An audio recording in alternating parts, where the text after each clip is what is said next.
One thing that's happened that's probably advanced our electronics more so this year than anything that has in a while, C Clear Power wiring harness. These units are designed to do a certain thing. If you're not getting enough power, enough wattage, enough voltage, they're not going to perform the way they're supposed to perform. C Clear Power wiring harness fixes that problem.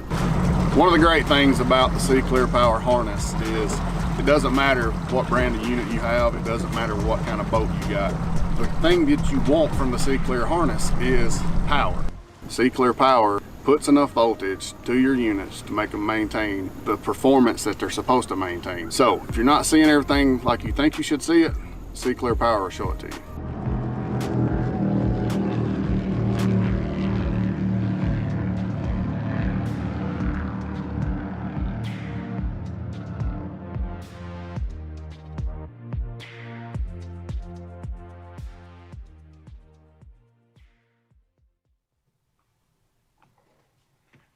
Hey everybody, welcome to another edition of Bass University Live, hanging out with us here on a Tuesday night.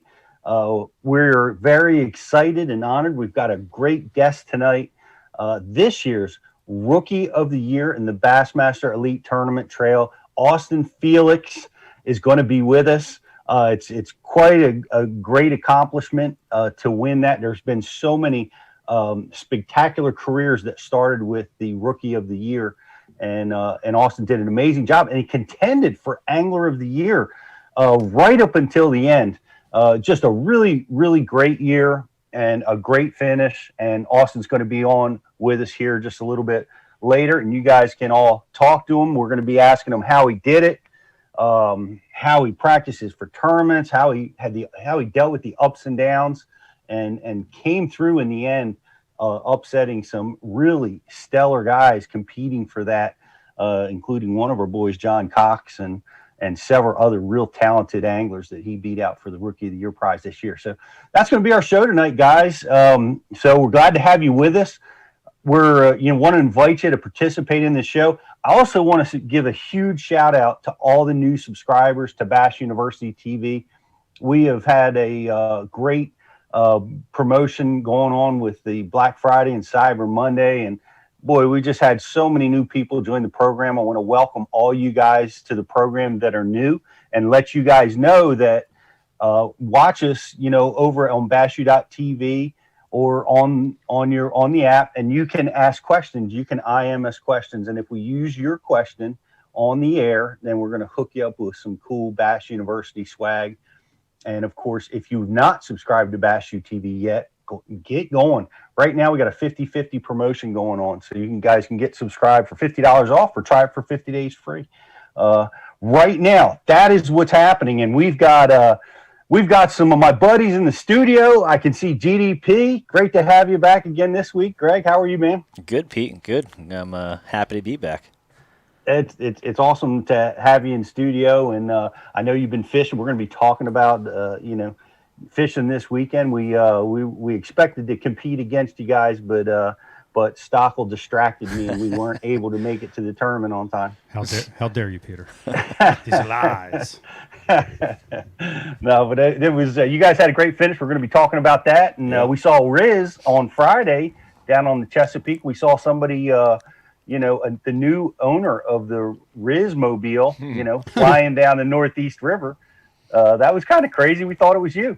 Yeah, that's right, Pete. I sold my boat last Wednesday, and the buyer has already taken it out onto the Chesapeake Bay a couple of times. So I think and I hope I deleted all my waypoints off of my units, but I guess we'll see.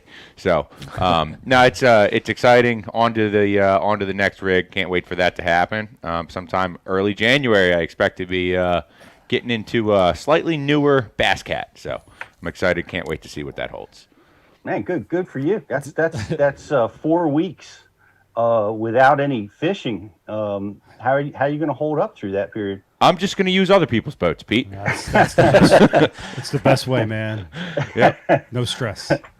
You've got boats all around you. I know. I'm sure it'd be easy for you to find a spot. Yeah, but how awesome was it seeing that boat go blazing by? There was like 3 dudes on it. One guy's bouncing on the front deck. I'd never seen that boat move that fast, man. It looked amazing. I know. It was fucking dying. Yeah, I forgot how good my boat looked. It was the first time I've ever seen it go by me with me not in it. I was like, damn, that thing looks nice going up the river. Sharp. I think they were redlining that boat for sure. He was driving it just as fast as it would go, man. Well, the buyer he's a motocross convert. He's a he's a Shryock type of guy. So I don't think the horsepower restriction is going to be implied on that boat. It never was a slow boat, and I don't think it will be anymore. Nah, dude, they have like 90-foot rooster tail. That's good.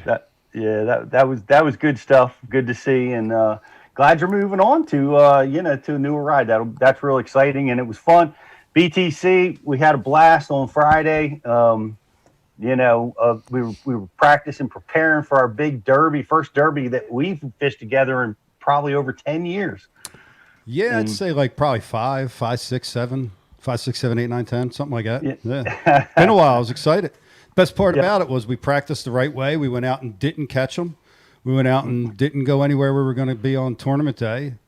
So we had a lot of fish catching left to do, and then we didn't. So that was tough, man. Yeah, that was disappointing. It was my fault. I had some things come up, and I couldn't make it. I'll make it up to you. We'll do a redo somewhere on a tournament here soon. Yeah, for like my 80th birthday, me and you will get out.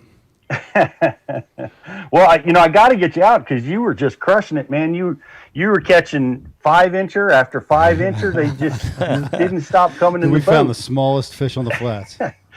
Seriously, I caught one that was like this big, like 3 inches. Mm-hmm. How was that this year's fish? I figured they'd have been bigger by now. I don't know. Maybe a fall spawn. I'm telling you right now, Greg. I have to think that something weird like that happened. Like, because these fish were literally like, you say 3 inches. I think that's big eyeing them like Ike. He was he was a solid 2-inch bass. Probably was 2.5. Yeah, I couldn't believe he could be caught on an artificial. But like realistically, that fish had to be hatched a month ago. I mean. It sure seemed that way. Yeah, I believe it, man. I believe it. We were at Gunnersville this year. I think I might have said this already, but dude, there was fish on beds everywhere. This is like a month and a half ago. Yeah, and they were all crazy. They were all in the same like area. Yeah, yeah, they were on beds. I mean, they were. No, I mean these. Oh, these small ones you're saying. The mega school we found. Oh. Yeah, they were all in the same pocket. Well, hold on. They never left. Are we saying that there's fish spawning in the fall right now? Yeah. There were tornado warnings in Jersey yesterday and snow in Alabama. None of this is real, and they're spawning in the fall. It's 2020, right? 2020. It's all fake. Evolution. It's all fake. Yep. They were incredibly small. It was surprising. That's the only conclusion I can draw, and I know other people have seen it. People sight fishing for fish times a year when they shouldn't. And that was really unusual, but fun and interesting to see those super healthy fish. And we fished. It was fun practicing BTC because we did some off the wall stuff. Like the grass patterns are all gone, typically this time of year. But we spent a little time fishing grass, looking for some fish that we might be able to catch that guys have forgotten about or might be still lingering out on the flats and. We looked at some smallmouth patterns. We looked at a bunch of different types of patterns, but absolutely none of it we were going to fish on tournament day. Yeah, we effectively eliminated water. That's a lot of value. It is. Yep. That was a lot of fun. And so you got, well, we're going to talk about that in a little bit. Right now, guys, we've got a lot going on at Bass University. And I want to throw it off to Rizz because we've got all kinds of prizes to win tonight. Rizz, what can the guys win tonight? Yeah, so as always, Pete, we're going to be taking questions from our subscribers on the message board on bassu.tv/live. The best way to get involved in the show is to send your comments into me through the website. Now, if you're not already a member of Bassu TV, now's a great time to get signed up. You can use the code BULive30 for 30 days of unlimited access to over 800 of the best bass fishing videos on the web. Our goal is to help you catch more big bass. So use the code BULive30, get signed up for free, ask your questions to me all night on the message board. If we use your question on the board tonight, we're going to be hooking you up with some of our sponsor products. TH Marine, Rapala, Bash University official gear, all that's going to be heading out the door just for asking a question on the show. Now, also, at the end of the show, there's going to be a grand prize question provided to us by none other than Ken Duke. It's going to be a trivia question, and the grand prize for tonight's Bash University subscriber will be almost $100 worth of sponsor products. That means Rapala, that means TH Marine, that means Missile Jigs, that means Bash University official gear, all going to be headed your way. Also, if you're over there on Facebook and you're just loafing around and you can't get yourself to sign up and subscribe, that's all right. Like and share tonight's feed, and we're going to enter you into a like and share contest to win a $50 gift card to Tackle Warehouse. So like and share tonight's feed, get yourself entered in for a chance to win a Tackle Warehouse gift card. Outstanding. Brian, do you want to take a quick break and come back and are we ready to talk to Austin? He is he is in the queue. So yeah, we're ready to roll, Holmes. Okay. Good to go. So we're going to take a quick break? Yep.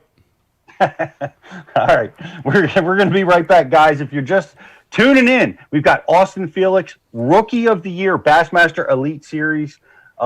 This year, it was amazing, down to the wire finish, contended for Angler of the Year as well. And you're going to be able to ask your questions to him, and we're going to be talking to him here in just a few minutes. We'll be right back with Bash University Live. Why do you love casting fishing rods? I'm truly losing less fish. Is the sensitivity of the rod. That they're made right here in North Carolina in the USA. Strongest, lightest rod, 100% made here in Sanford, North Carolina. From the drop shot rod to the flipping stick.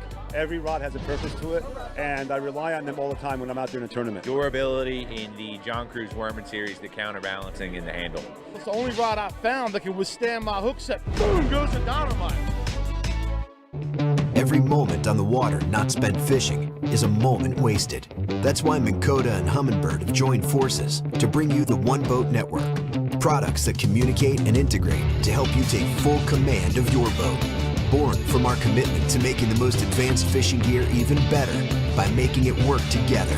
The One Boat Network will help you find, get to, stay on, and catch more fish. When One Boat Network products talk to each other, they can navigate your boat automatically. They can give you a crystal clear view of what's below with no messy wires. And they can let you lower, raise, and change shallow water anchor modes from anywhere on the boat. But that's just the beginning. We're never done innovating, integrating, and making your boat simpler and easier to control. All so you can make every second on the water count.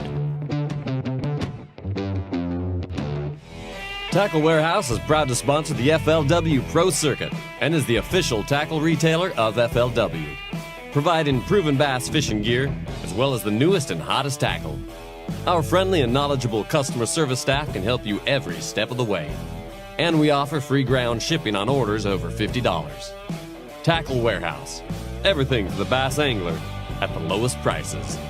Guaranteed. I have to be constantly on the lookout for new techniques to stay on the top of my game. Giant. Some have been more successful than others. Giant. The finesse fingernail. Happens every time. The chain gang. Broke it off. The crow's nest. Never let go. And don't even get me started on tackle management, especially trying to stop rust and corrosion. Peanut butter. Not good. Motor oil.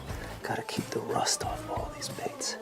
WD-40. Gotta keep the rust off. Silica, toothpicks, Q-tips, the list goes on and on. I'm hard on tackle, I fish fast, I need my tackle organized and protected. I can't be worrying about losing baits to rust. And when it comes to tackle management, there's only one solution. Flambeau tackle storage systems with Z-Rust technology. The original anti-rust tackle box. Uncompromised clarity. Renowned durability. The infused anti-rust option that is FDA safe and free of harmful chemicals. The organization options are endless, but there's only one. One box, one anti-corrosion technology, one family-owned, American-made brand, Flambeau. Z-Rust Tackle Solutions. Preserve, perform, repeat.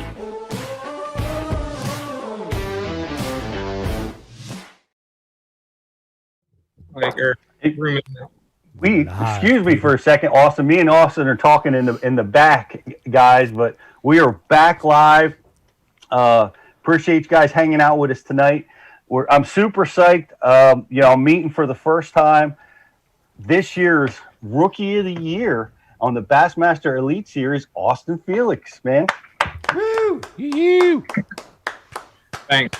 I really appreciate it. Like I've said a few other times, if there had been one more tournament, it could have very easily been any one of a couple other rookies, and it was a really stacked class, and I was just fortunate enough that we ended when we did. That's awesome. It's like when you're having a good tournament, you're like, you can't wait for the time to end. You want it to end so nobody can catch up, and when you're having a crummy tournament, you just want more time. So I kind of know what that's like, but it was amazing. It was amazing to watch. It was a stout field that you competed against, and you took the prize. Heck, you almost took Angler of the Year, man. You had an amazing run there in the middle and second half of the season. Yeah.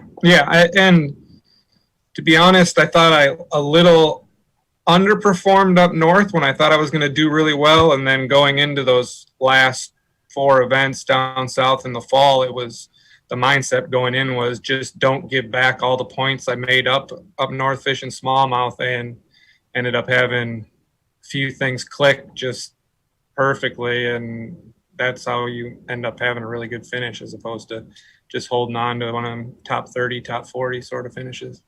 Well, you did great, and GDP, he's in studio tonight. We've got Rich Leadbeater. He's going to be handling our IMs. And, of course, Brian the Carpenter, who you talked to. Just want to let you know who's all here with you tonight. And we're going to open up the lines and let our guys talk to you and ask questions from Bass University tonight as well. But, man, what a thrill. Are you still on cloud nine? Have you come down? Has it set in yet? Yeah, I mean, I've been excited the whole time. Like I said on stage, it was kind of bittersweet because driving down to Lake Fork with that being that close to Angler of the Year, and then kind of just having a crummy tournament, I was ecstatic about winning Rookie of the Year. I don't want to make it sound like I wasn't, but at the same time, I was kind of like, it's just one more thing. And that's the thing about this tournament fishing. No matter how well you do, unless you win, you always feel like, I just should have done that much better, and everything would have been awesome. But isn't that the truth, Greg? I feel that same way. Like, you come home, even when you win, you come home and you're like, well, I could have won by 2 pounds instead of 1 pound. It's like it never ends. Yeah. It always seems to be something you did or did not do right. Even sometimes wrong, just to get you over top of that hump a little bit more. Austin, me and Pete were talking about you prior to the show. Myself, dude, I really don't know you, which is like kind of, I've always been in the BASS world. And you spent how many years in FLW? I fished for 4 on tour. 4 years. Yeah, so probably your last 2 years is when I really started to see your name a lot. Pete, you want to let him give us a little background history real quick on who he actually is and, what he's been doing all these years prior to Bass? Yeah, I mean, you started, Austin, in the college ranks. I mean, you won there first. Yeah, yep. To be honest, I started tournament fishing, team tournaments like everybody else does, and we actually have a really big, like, niche tournament scene up here in Minnesota, and I've grew up fishing tournaments against several different pros, from Seth to FLW pros like Andy Young and Matt Steffen and Jim Moyna, guys that I grew up watching. And so the talent's definitely been up here, and it wasn't until college fishing, though, that I thought I could take this beyond the tournament local scene. It was really college fishing and the ability to travel without too many expenses that opened my eyes that you can fish all across the country if you have a good general knowledge of how fish react and a regional sort of knowledge about how fish like to behave. You had some stout competition up there in Minnesota. I know I the first pro tournament I fished was on Minnetonka, and the local talent up there is phenomenal. And you got a big following up there. It's tough to do well. I read you fished with your father. You fished with your father's buddy. That's how you got introduced to tournament fishing. Yeah. Yep. My old man's an attorney, and he actually had a client who was a big tournament fisherman.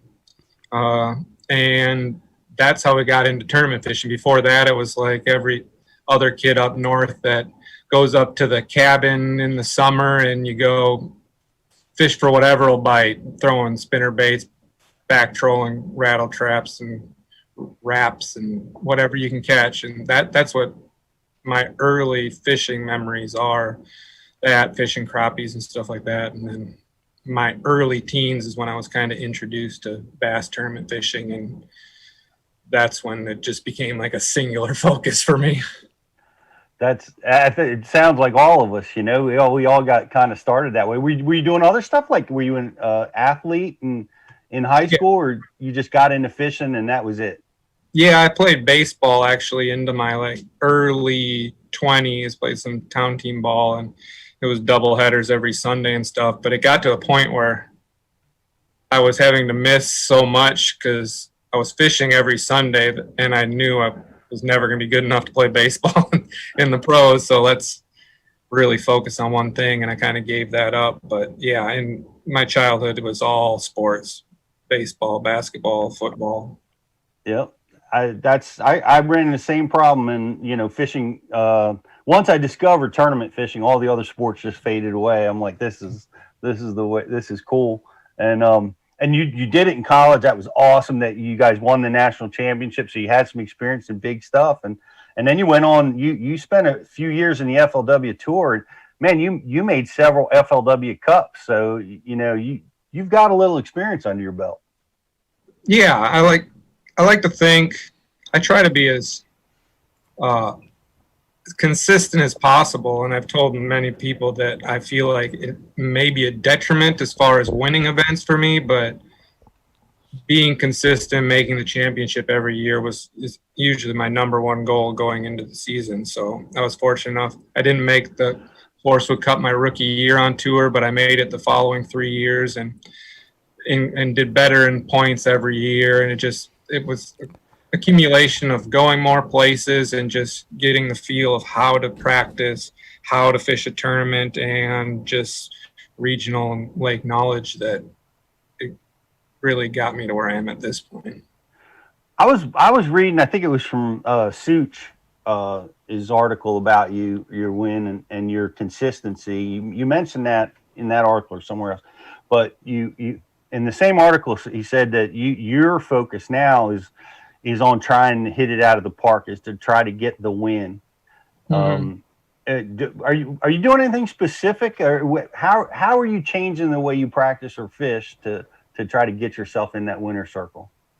I'm just, beforehand, I always seemed like I would try to catch enough to do really well, try to catch enough to make it to the next day, and then lay off. Whereas it seemed like this year I tried to catch as big a bag as I can, really. I've found that more often than not nowadays, depending on the lake, it seems like just because you catch them one day doesn't mean you're going to catch them another. And like Santee Cooper is a perfect example. I thought I had to have a big bag day 3, and I told everybody that I'm going to catch every single one I can, even though I have just that one offshore spot. And if I have to burn it to the ground to get to day 4, that's what we're going to do. And we'll figure out tomorrow when tomorrow gets here. Yes. That's the philosophy. I love that philosophy. And, I think that's really an important way to win. I hear a lot of other pros do that. I mean, there are times to lay off fish, and everybody knows it, but more often you get penalized for doing that. But I love burn it down. Worry about tomorrow. And And that's important to win. And you know, it's clear that I guess it helped you this year, and hopefully it helped get into the Rookie of the Year.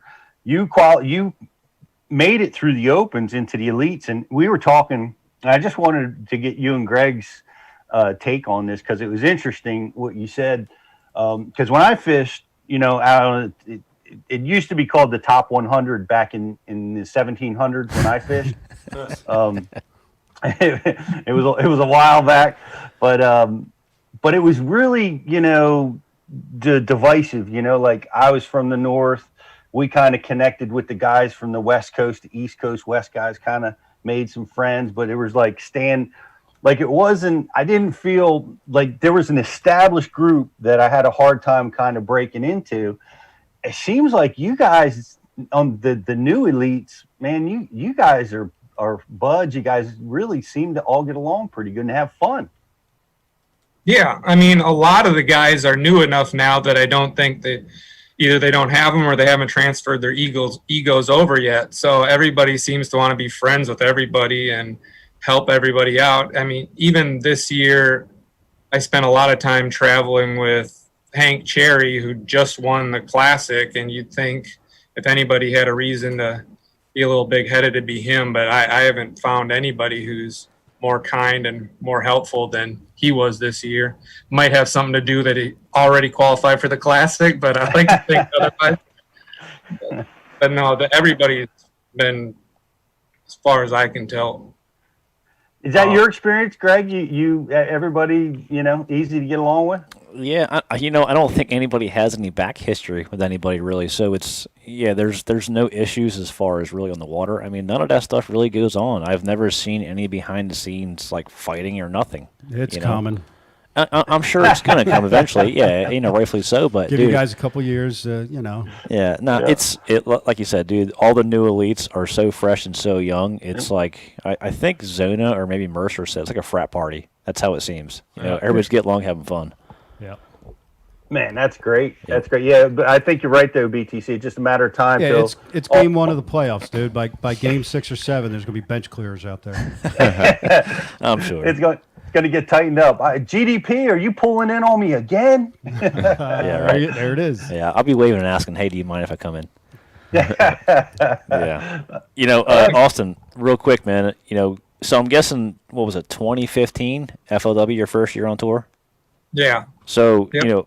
I didn't go back on any FLW stats at all, but I went back on Bassmaster, obviously. So you fished the Opens in 2015 too. Was your goal right from Jump Street to get in the Elite Series? It was try. When I won the college FLW National Championship, it doesn't give you a berth into the FLW Tour. So I was trying to get into the FLW Tour, and I wasn't able to that first year in 2014 when I won. So I jumped into the Opens to try to gain some more regional big tournament experience. And the following year, I was able to get into the FLW Tour, but I continuously fished the Opens, at least one division. I was fishing the northern divisions back when we had 3 or 4, when it was still the 3 tournament divisions, because obviously that fit my style the best, or what I was used to. And those events would always start up roughly when the FLW Tour was ending. They'd start really late in the year and go into the fall, so it was just like a continuation. So I was able to fish those, and then I got on the tour, and I'd still try to fish at least one division of the Opens. And it was funny, the one year I didn't fish the year of the Opens was 2 years ago, when they had that giant shakeup, and all of a sudden they had to take a bunch of extra guys. And I was over on FLW praying I was going to get an invite to the other side, wishing I had gone and fished the Opens that year, but it was a fiasco. But I ended up jumping in again last year and had 4 really good tournaments, and I'm happy I qualified the way that I did. And yeah, here we are, and I don't think there's any place I'd rather be than the Elite Series right now. It's a lot of fun, and there's a lot of exciting stuff going on with Fox and everything. Yeah, dude. I mean, looking at your open stats, honestly, dude, I mean, very, very solid. You only really had like two bad finishes. I only have one written down on Oneida, but man, all the rest were really darn good. Your first year in 15, you had to be close. Yeah, my first 2 years I fished, I was like in the top 7 going into the final events, and I think I bombed. What was it? Lake Erie out of Sandusky my first year, and I think I bombed Champlain the next year, I think, or I don't know what it was. It seemed like I'd get there close, but in hindsight, fishing the FLW Tour, I think, helped me a lot because I had to learn how to practice, and it's not really something you can learn on the opens because a lot of guys go there for 4, 5, 6, 7 days and just really get a feel for everything. And you can't do that. Like, you can't do that once you get to this level. You got to be able to kind of glance at something or just get a taste of it and have an idea whether or not it's worth it. Yeah, that's actually one of the questions I got for you. And I'm going to ask this question because a lot of guys have different takes on how they do things. Like, what's your typical routine? Let's do both. Let's say you go to a place you've been to, and let's say we go to a place you've never been to. Do you have like a set criteria you do, or you just wing it? I mean, I try to have a predetermined plan, but it's not rigid at all. If I've a couple hours in feel like it's for whatever reason not the deal, I have no problem throwing everything out the window and trying something different. And I try to taste everything. Whether I'll have 30 rods on the deck in any practice day, just because you feel like you got to run everywhere and get a little bit of everything. That doesn't necessarily mean fish the entire lake, but try to fish the entire water column and everything from shallow to deep, just so you can kind of figure out an area. Yeah, I kind of saw you doing that on Santee. I saw you blow back into one of the cuts so far away. I'm like, damn, he's driving back there. And then you came out, you fished the main body, then you went back in again. I watched you a little bit the way you were practicing. Everybody does it different. It's pretty cool. Yeah. Yep. The other thing, drones are great for that, right, Craig? yeah, fly drones everywhere. Greg's the other thing I've really gotten into for practicing is throwing a hitchhiker or fishing without a hook in practice. I do it almost religiously. I'll have 6 or 8 different rods with everything from a hitchhiker to a wacky worm with just a line tied straight to an O-ring, or to the same bait with a Nico weight shoved in it, and just like everything I can do to try to get bites without hooking fish, especially on shallow water tournaments. Like, I've actually done that a lot myself. So how many times, just on average, have you shaken fish off and go back and catch them? I mean, do you do it religiously or do it more times than not? I do it way more often than you think. In tough tournaments, whether like both my best finishes this year on Santee Cooper and on Chickamauga, a lot of it was spent, say, dock fishing, and a lot of those bites, or I got a lot of bites off of all those docks in practice, and I was able to just run through them really quickly in practice and just shake off fish because I don't have hooks on them. And you can get a good feel of how big a fish is just by how heavy no doubt they are. But yeah, going back to individual fish, or even in a creek where you only got one bite on, if it's something specific, there's a good chance that fish will be there. And if it's the only bite in that creek, there's a good chance other people aren't going to fish it. So like, it'll be just, I need a fish. Well, let's run back here, fish that one, catch him, and just bail. I like it. That's pretty dope. See that, BTC? You were criticizing me for not having a hook on my jig. Yeah, but that wasn't on purpose, Pete. Austin, what do you? How do you prepare? Like, this is the actual practice. What do you do in preparation? Are you like a Google Earth guy? Are you information, read everything you can, or avoid it? How do you prepare before you get there? No, I do as much prep as I can. I talk with other anglers that we're hanging out with if we can. there's so much information online now with old tournaments, whether it's old Bassmasters, FLW TV shows, live coverage now, and then articles that allow you to kind of figure out what sort of size you're going to need to do well just from past tournament results, that kind of stuff. I don't spend a ton of time poring over like topographic maps, just trying, because I kind of feel like you have to sort of feel out the lake first, figure out what the water clarity is, that kind of thing before you get there. I'll spend a lot of time just idling around staring at the map once I get there, but I don't do a lot of paper map stuff like that. Do a little bit of Google Earth stuff, more to try to figure out how to run around places. But yeah, it's just a lot of old TV shows and old articles. It seems like gives me more information than anything else. Well, there's a lot available out there, that's for sure. And you got into this season, and I know, Greg, I saw some stuff from you about how the season you had a rough deal on the St. Johns River. You didn't start out like you were going to be a ROI guy. It was a tough start for the elites this year.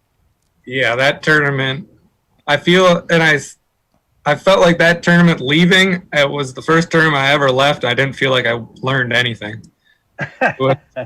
It was just so weird because we had that crazy weather, and then we had 2 days off in a row, and between that and the tide and the heavy wind that pushed all the water out of the whole place,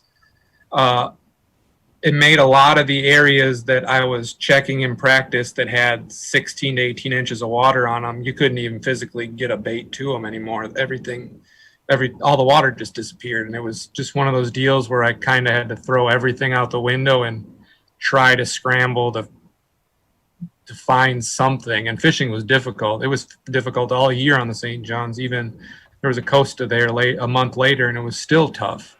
And it was just, I never figured it out. So it was a tough one, but it was a long season, and things change. Yeah. Well, you've been shown, like Greg was saying to me, that you're a river fisherman. So yeah, it was you seem to do well in river systems. But it was tough. So you started out, man, and you're struggling. What, you're like, I don't know, 56th or 60th place or something like that. 65th, I think. 64th, yeah. Right. In that tournament. So you really started I guess maybe it was a benefit to you that COVID came along and you had a lot of tournaments that were postponed after that. Yeah. I don't know if, like, at the time I was thinking like everybody else, oh crap, what is fall fishing on Santee Cooper? What is fall fishing on? Everybody knows how difficult fall fishing on the Tennessee River in general is. It gets tough. So it was one of those deals where it can be really easy to bomb or do well.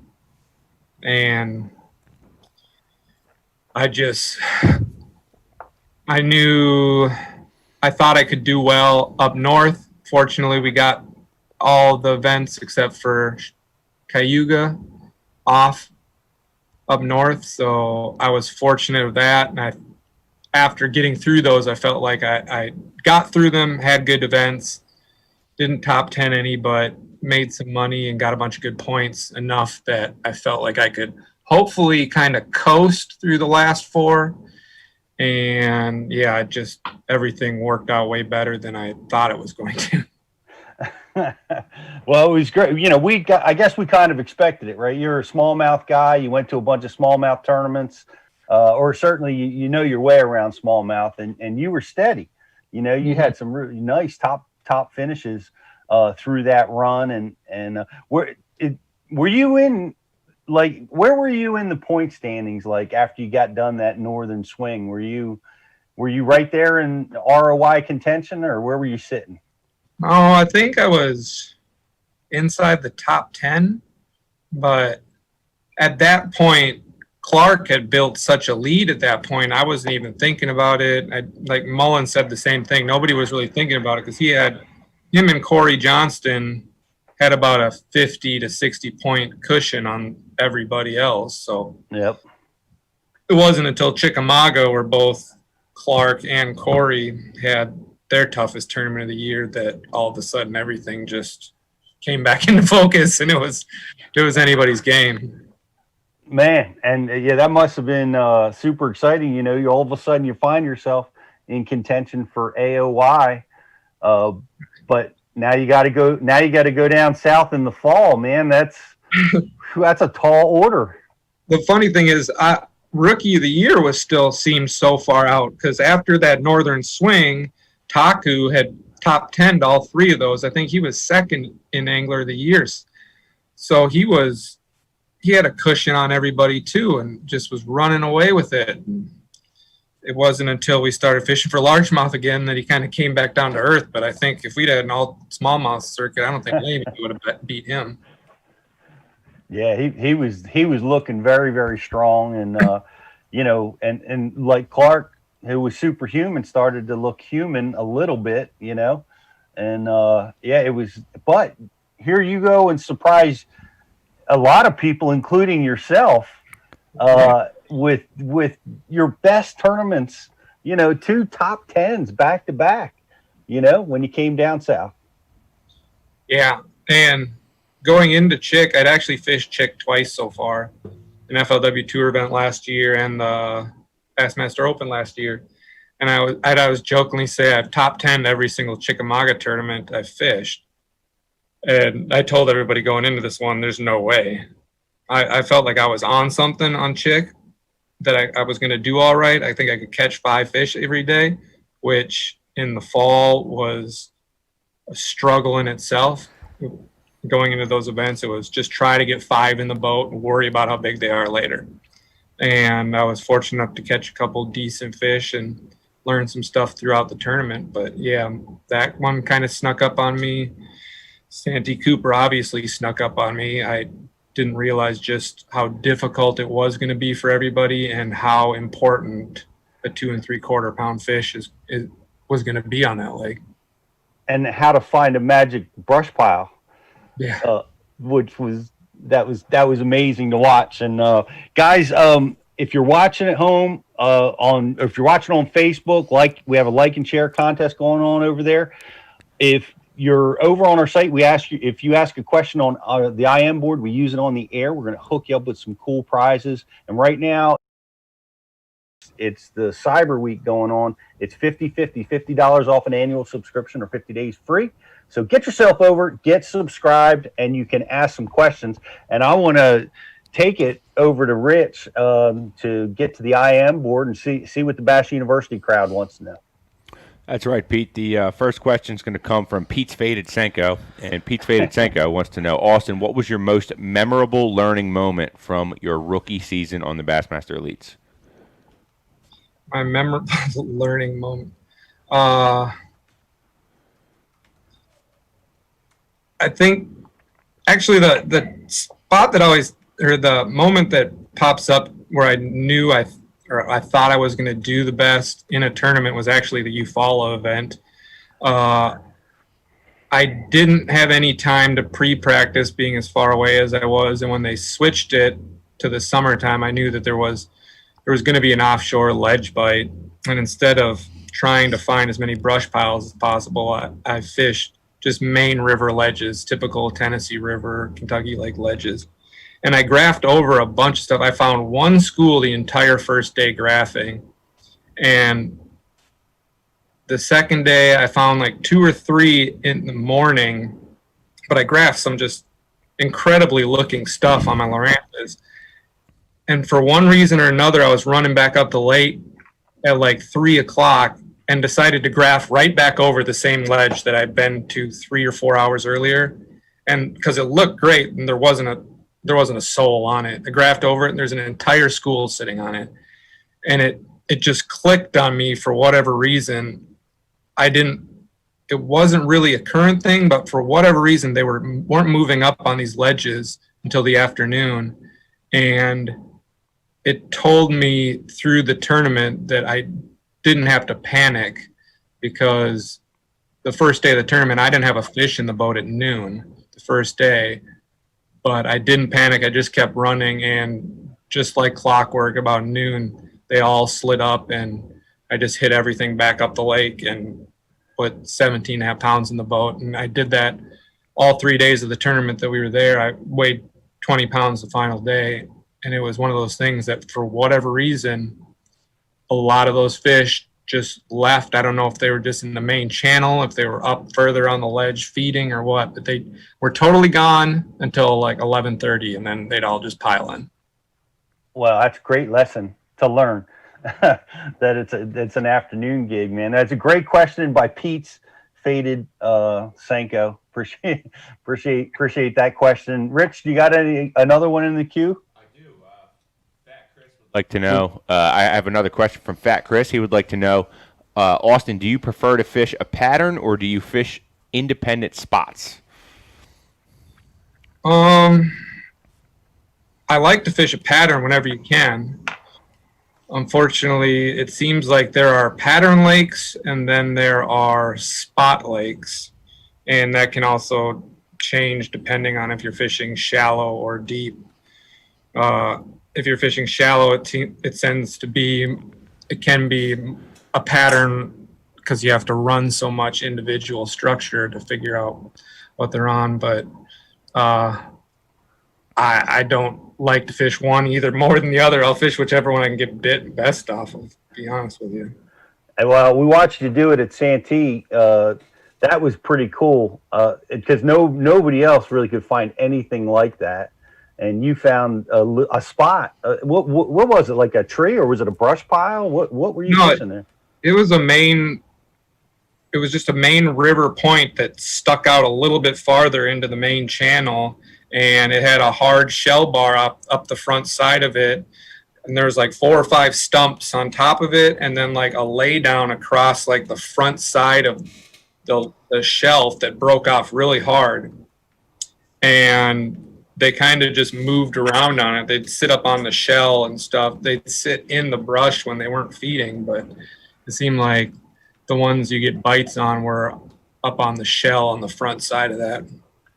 But yeah, it was actually, I spoke with Jesse Tecarante, another Elite Series pro, and he knew that spot as well. And he's like, dude, I found those fish, but he couldn't get him to bite. He didn't slow down and throw a small, regular old shaky head. He was throwing bigger baits at him and crankbaits and stuff, similar to what I started doing. And I just sat there long enough to figure out what I could find to get him to eat. That's really what it came down to. It wasn't a spot that nobody's fished before. I know a few people who told me, even Davey said he knew the spot, and it's exactly what it was. It's a spot you're not going to catch a bunch of giants off of, but groups of fish set up on it, and they can be key, especially that time of year. Definitely was key for you. Like I said, you're catching fish after fish where guys are struggling to even get 5 in the boat. And that was a pretty big deal. And let's continue down your ROI. You've got a couple top 10s, and you're coming into the last tournament of the season down in Texas, and you're looking good. You've actually got a Angler of the Year chance here coming down at Lake Fork, and it didn't quite go your way down there. No, and I had a game plan going into it. I'd never been to Fork before, and I thought that my best chance of really doing something was going to be to find an offshore school similar to something I found on Santee, just a sweet spot or a couple of them where I could get some big bites. Because I knew Clark and Mullins have both been there before. Clark's probably spent more time fishing that lake than I've spent professionally tournament fishing, I would assume. But I knew they were going to catch them, so I had to catch them, and that's mainly what I did. I spent 3 days on my Lowrance electronics graphing and trying to look for schools, whether they were suspended in the trees or just on offshore breaks. But I didn't spend a ton of time in the back of pockets just because it was so time-consuming to idle all the way back there. By the time I had done it a little bit, I didn't think it was it was going to be the way I was going to do well. In hindsight, I probably should have done more of that. It seemed like the better way to just catch a limit and have a decent finish. And had I know everybody was going to end up where they did in that tournament, a top 40 finish would have put me where I needed to be, kind of. But I wouldn't have changed anything. It is what it is, and you have to make those decisions. Going into it, I knew if it was going to happen, it was going to happen, and you just had to let it. That's a fact. I love that statement too. You gotta let it happen, and so you can't force it. It's weird like that. But the way you finished up was amazing. I want to read some things to you that I think are pretty amazing. Of course, I'm going to try to read it to you, and I got it on my email. But I want to give you a kind of a feel for what kind of company you have as being a Rookie of the Year winner out on the Elites. Mm-hmm. And some of the ones that are easy ones that pop into my head while I'm looking down through here it is right here. But I think of Kevin Van Dam. Obviously, he won Rookie of the Year, and he won Angler of the Year the same year, which was pretty stellar. But he's the first one that pops into my mind.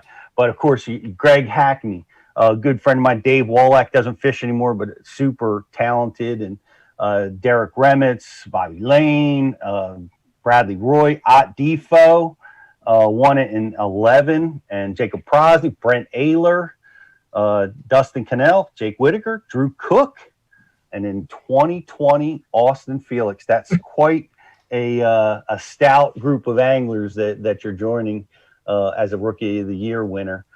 I know, Greg, you had a question about has that impacted you as the Rookie of the Year? Have you seen? Is your phone ringing off the hook, or what's happening over there? No, it hasn't changed anything, to be honest with you.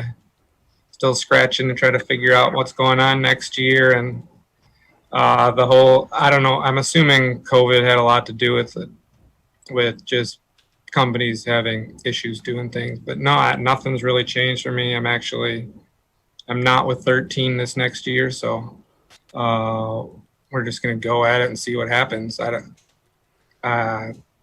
know. It's incredible to be Rookie of the Year. I'm excited for it, but as soon as that first tournament hits, it's kind of on the back burner now. For sure. Well, winning that title was huge. I forgot to mention that Pete Gluszek is on that list of Rookie of the Year people as well. So you're in excellent company. Is that true? It's not true. They started the Rookie of the Year prize in I think it was 04. But you would have won it posthumously? In 97. I was the champ in 97.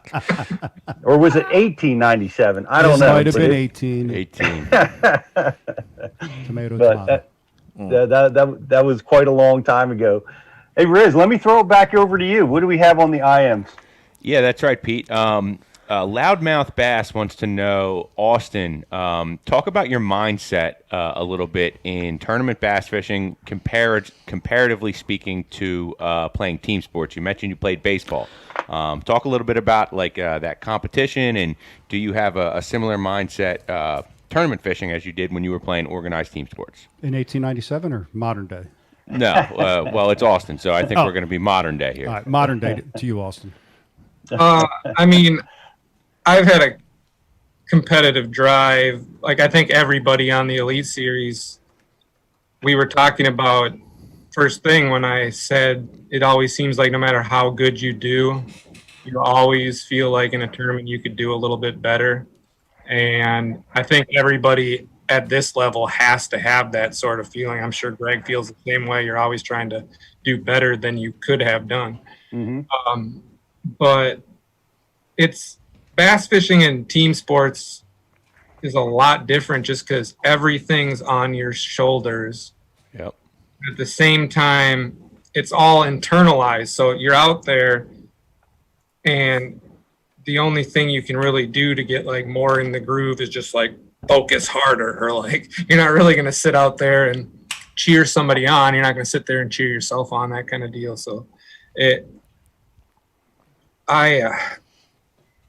the whole day, every day of tournament fishing, it seems to be like just put your head down and friggin', I don't know, what cliche do you want to use? Put your pedal to the floor, just focus as hard as you can to do as well as you can. And it seems like there's not a lot of time to get excited for yourself. And a lot of guys, at least for me, and maybe that's why I got the nickname that I had. It seems like when I catch even a big fish, while internally I'm excited and happy for it, it's one of those moments where I just caught a good one. I got to get back out there because I need to catch another fish. And that might be just because I finally found the spot. It might be because it seems like you catch the bigger fish when you fire up a group. Oftentimes it'll be that second fish. So the time you spent standing back there playing with him, showing him off and freaking dancing around, that fish is chilling out and he's not going to bite now. So it's one of those deals where, I don't know, when I'm out on the water, it's like 100% focus 100% of the time. I love that. I don't know anybody that showboats like that. Do you, Pete? One comes to mind, but I have a philosophy that I've said for years. Is like the best time to catch a big fish is immediately after you've caught a big fish. Mm-hmm. And it's, you know, so I'm listening to you talking. I'm like, yeah, that's my thought, you know, too. When you get one, man, you got to get right back in there to capitalize on it. It's so important. And it's no more paramount than in team tournaments. I mean, when we were up at St. Lawrence, me and Quentin Capo jumped in a cash and rod tournament on Champlain just because we were waiting for a week or two between events. And it immediately became apparent. We were fishing smallmouth, throwing a drop shot, same stuff I had fished for the Elite Series event the week prior. But one of us would hook one of these fish, and instead of grabbing a net or anything, the first thing you do is it comes up and jump, and the other guy puts his drop shot in the flash, and he bows up. And every time it seemed like the 4-pounder was the one he hooked that was following that fish. And we weighed almost 22 pounds for 5 fish in that tournament, and pretty much all but one were like the second cast guy. The guy reeled in after you caught one and hooked in. And those are fish that are there, but they're big, they're smart, they're just not going to bite right away. And unless you can get in there quickly or they get really fired up, that's the difference between a 18-pound bag that I was weighing in and 20 plus. It's all the difference. Yeah. And that's huge. Now, that's how you got your nickname. Who you're the sleepy assassin, by the way, for those of you that haven't heard that before. Who gave that to you? I thought it was because you wear PJs on stage. I didn't.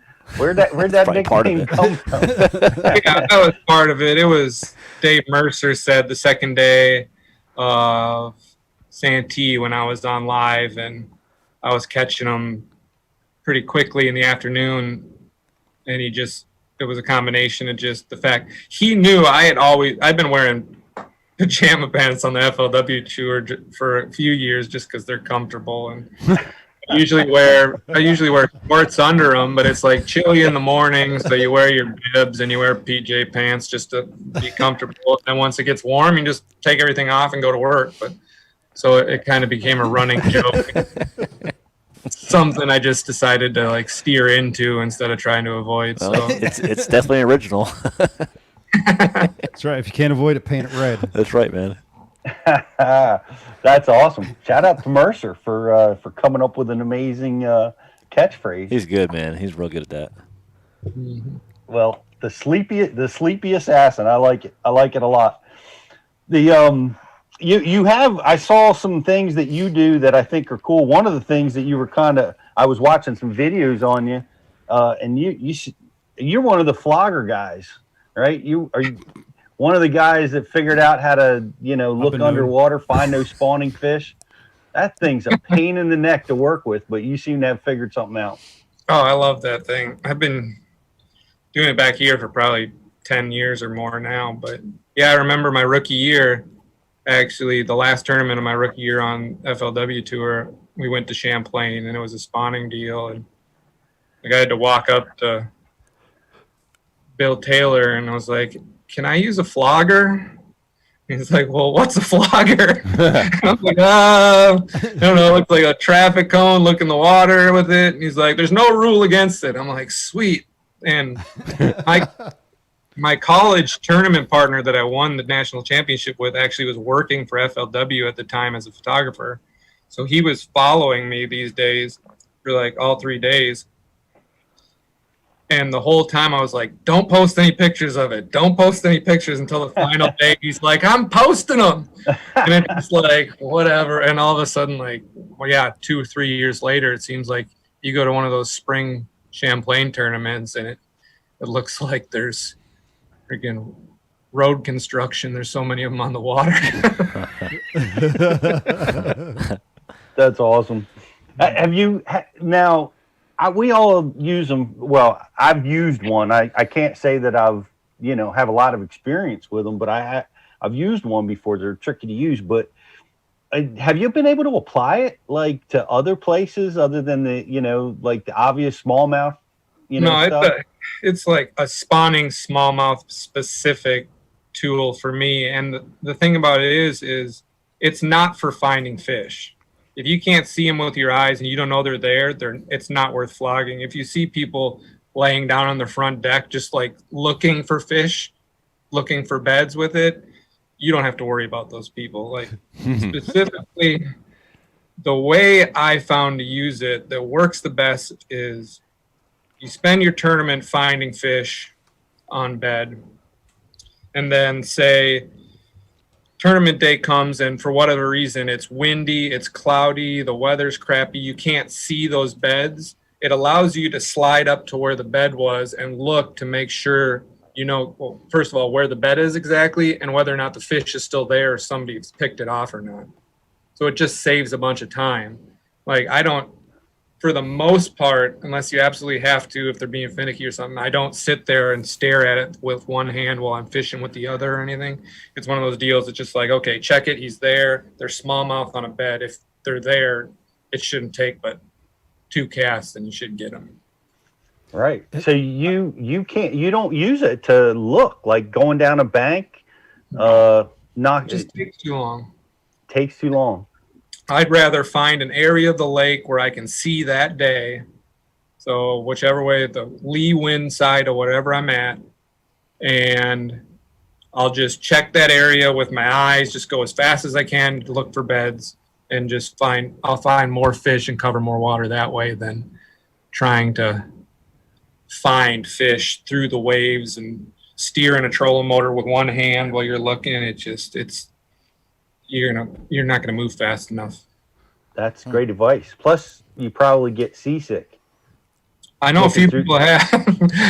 Buddy Gross bought it, and yeah, he almost got so seasick the first day he used it on Champlain. I think last year, 2 years ago, that he got rid of the thing. I wonder if it would have helped out Sunday when Ed dropped his phone in the water. Could be. Yeah, my buddy's a YouTube comedian, and Sunday we were out fishing. And he dropped. We'll say his name. He might even know. Yeah, Ed Bassmaster, and Ed dropped his phone in the water, and Ed don't know any of his passwords. So, so like his level, his whole life is his YouTube and his Instagram and Snapchat and all that, and he don't know nothing. You got to bail out of the boat at that point. You got to drop the power poles and just jump. Dude, we were in 6 foot of 50-degree cold, muddy water. Well, I guess you could say flog it and go get it. Yeah. I mean, Ed, it's there. I mean, you getting it? How clean was the water? It's not. You can't see it. It's Delaware. You can't see it then. Yeah. Yeah, so we might not see much of Ed on social media or anywhere for a while. Yeah. Oh, God. It's not good. Skippy. Poor guy. Oh, man. Sucks. I know if Rizz was there, he'd have been in before the phone hit the water. He'd already be in trying to I would have gotten the phone and finished the phone call. Still. He's proven that. He's rescued his own phone. He's rescued Bass University cameras. He's rescued it all. Yeah, Pete, maybe that'll be a seminar for Bass University on how to rescue expensive equipment when it falls into the water. How to make plays. Yeah. How to hold Rizz's feet. Rizz, you're the man to give that instruction. I don't know anybody that can do it like you. All right. Rizz be swimming. Yeah. Well, you know, we're Bass U. I saw you do something, and that flogger stuff is amazing because it was really eye-opening for me because I'm trying to use it exactly like you told me not to, as is how I was trying to use that thing. Can you watch TV with it from the couch?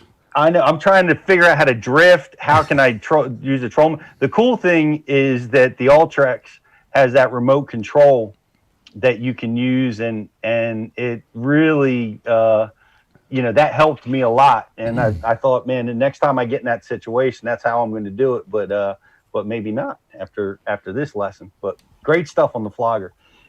I saw you do a demo about split rings. And we have some cool stuff. Like, I don't know what it is. All the guys from Minnesota have weird ways to rig their treble hooks on crankbaits. Fighter does the braided line, where he, replaces his split rings with braid. But you use a double split ring rig. What's that all about? Yeah, I mean, it just adding a second split ring just puts another hinge between your bait and the hook. So instead of it being able to get a ton of momentum flipping the bait around, it just kind of shifts back and forth. And the fish just can't get the sort of leverage. I started doing it a few years ago, and it made a big difference, noticeably more so than anything else, smallmouth fishing with crankbaits, because I got the idea going to Oneida every year for the Opens. It seemed like I'd do well, or I'd have a rough tournament based solely on whether or not I could get smallmouth on crankbaits out on Shackleton shoals actually in the boat. And this last year in the Opens, I had started doing that, and I went out there last year, and it was night and day. Like, the ability to get 90% of your fish in the boat after they just swatted it. And you know how smallmouth out there are just insane the way it is. Half the time you got them outside the mouth and they jump 12 times before they get into the boat. But it doesn't allow them to get a bunch of leverage on you, and doesn't allow them to throw that bait. And it's worked great for me on crankbaits. I do it to my Lake Fork jigging spoons. I got really tiny ones for spy baits now, just because they're so hard to freaking keep fish hooked on. It works on everything that's not a suspending bait. Obviously, with jerk baits, if you throw a bunch of extra weight on it, it's going to start sinking really bad. And you can play around with it maybe by trying to figure out what hooks to use. But generally, when you add another split ring, you then have to go to a shorter shanked hook. That was my next question.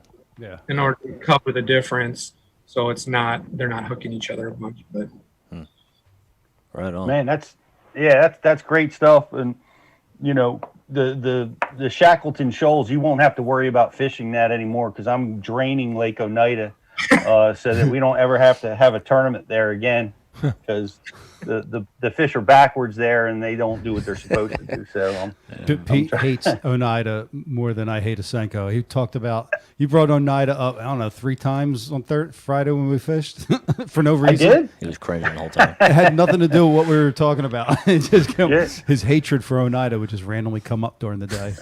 I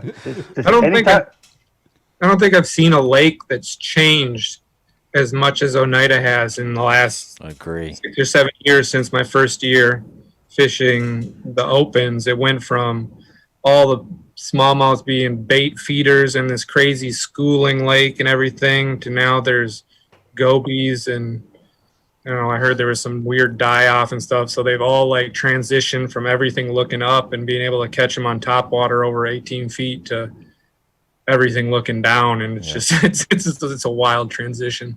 Yeah, I like the old Oneida better, honestly. I like getting on that bait and chasing around. Mm-hmm. Yeah, and that was fun. My first top 10 or top 12 in an open was Oneida that first year, and I was actually catching them schooling on the same marabou jig that all the guys throw on St. Lawrence and stuff. I was throwing a white one up there just because it was something they hadn't seen. They were all eating that tiny little bait. And Yeah. it was just something weird that I kind of figured out. But Cool, man. Yeah. It's funny when, we had this interview coming with you tonight. I was really hoping we'd spend some time talking about patterns on Oneida,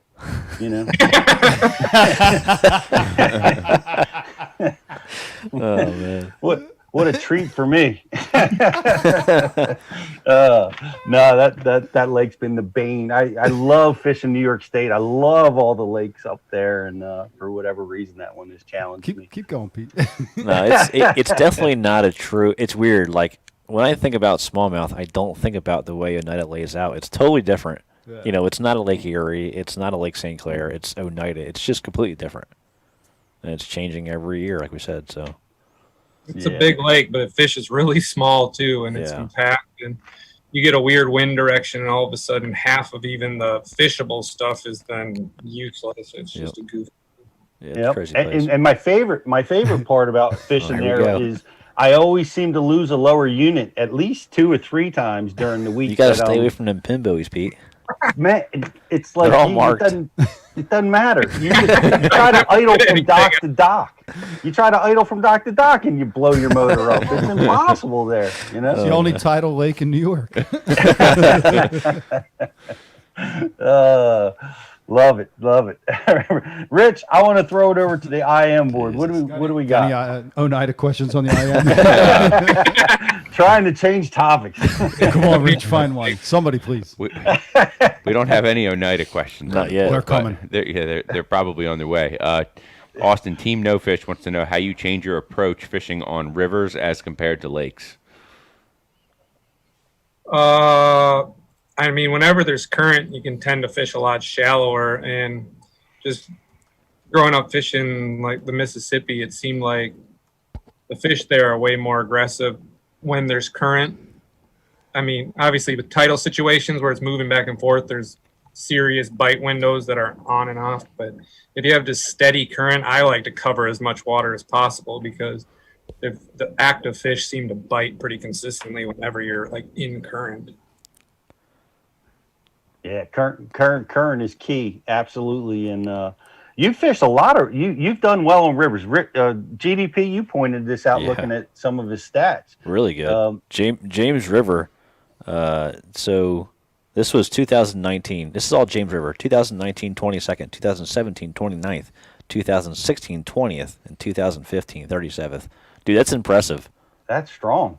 Fish the same 4 stretches every year. Well, go there and not practice and just do the same thing. It's like, and yeah, James River, it's one of those places. I wish like the elites would go there because I got a couple like good little areas, but that's one of those lakes also, or rivers also, where I don't catch a fish in practice just because bites are so important that one of those deals where tying a wacky Senko and a hitchhiker onto your flipping bait and just shaking off everything and just figuring out what you have come tournament day is the best way to do it.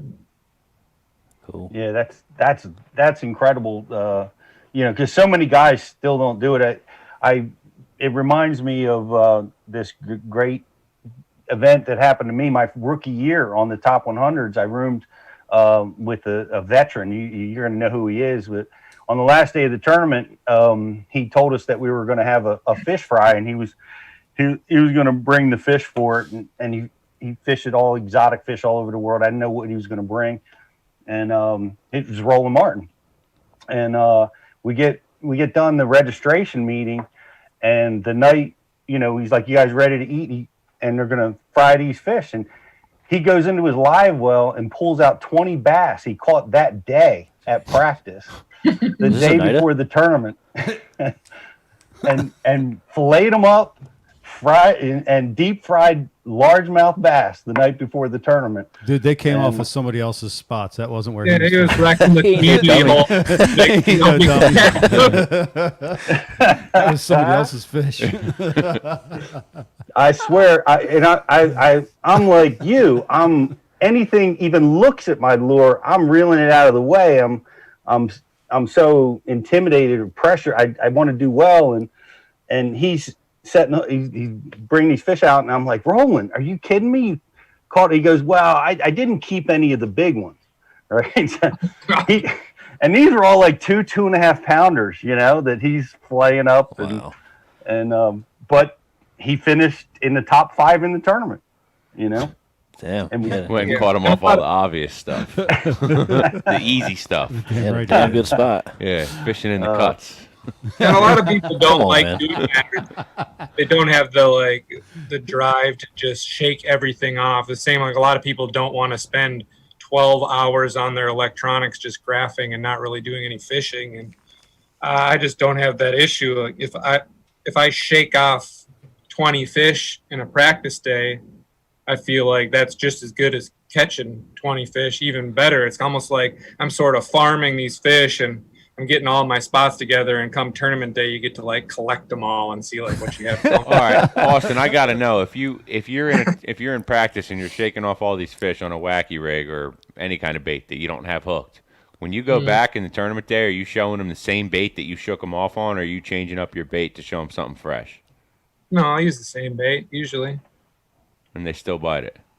Oh yeah, I mean they didn't have a hook in them; they just swam around with it and then let go. 2 days later, I mean half the time, if you want to figure out how quickly that is, shake one off with a wacky rig and then skip it back under there and watch them eat it again and swim around, really pull it out and then skip it underneath there again. Not in South Jersey. No, it happens here. Oh, stop it! Yeah, on a Tuesday. Oh, exactly. Yeah. Try that on the weekend. Come on. Yep. You're fishing the wrong guys. When BTC and I practiced this past Friday, there was no shaking off going on by BTC. That day. You had no hook on your jig for half the day and didn't know it. You wasn't shaking him off, man. He was setting. Yeah, this thing doesn't get hung up at all. That's the other nicest thing about it without a hook. Like you can put that sucker anywhere, like 4 cross teams, throw it over all of them.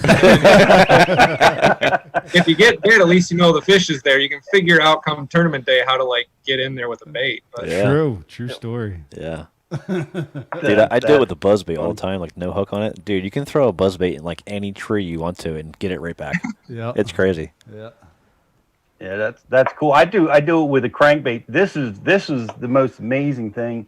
You turn the hook points into the shaft on a crankbait because you want the hook weight so that the bait runs the way it's supposed to. So you need to keep it on there.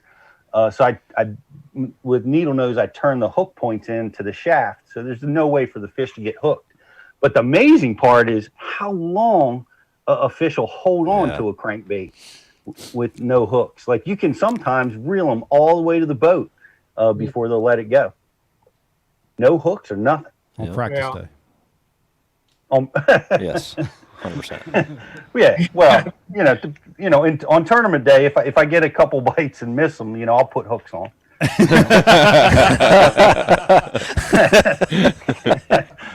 He kept saying that during while we were practicing. He's like, now during the tournament, if I get bit in this and I keep missing them, I'll put hooks on. If I get a few bites on this, I'll put a hook on it. Yeah. Yep. That's some spots you can enter. That's good advice. It's hard to do, and you're right, Austin. I think that's a big lesson for a lot of guys. Is it's so important in tournament preparation to not influence those fish, and not by sticking them.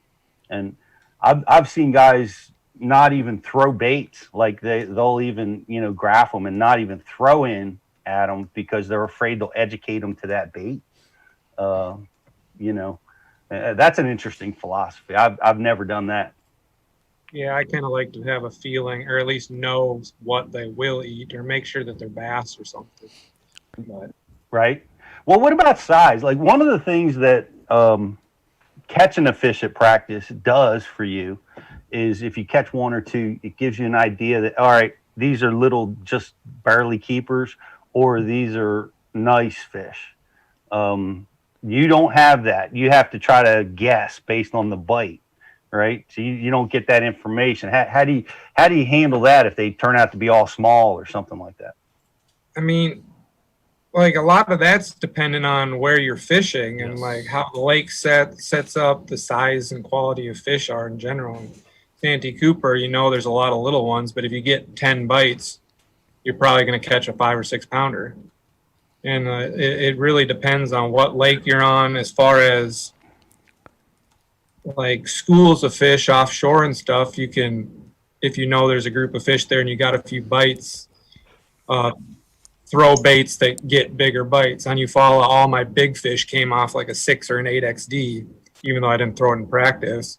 But you could get a lot of bites throwing a shaky head or a football jig and stuff. It was just. And I think, like you said too, Austin, a lot of times when you're throwing a big shake head down or no hook on it, whatever you're doing, you can feel if it's a better quality fish. I mean, you can definitely feel pulling on it, you know what I mean? Sometimes too, man, for me, when I've done the hitchhiker thing, sometimes, dude, you can pull them bass right to the surface and see them a lot of times, if you pull it just right.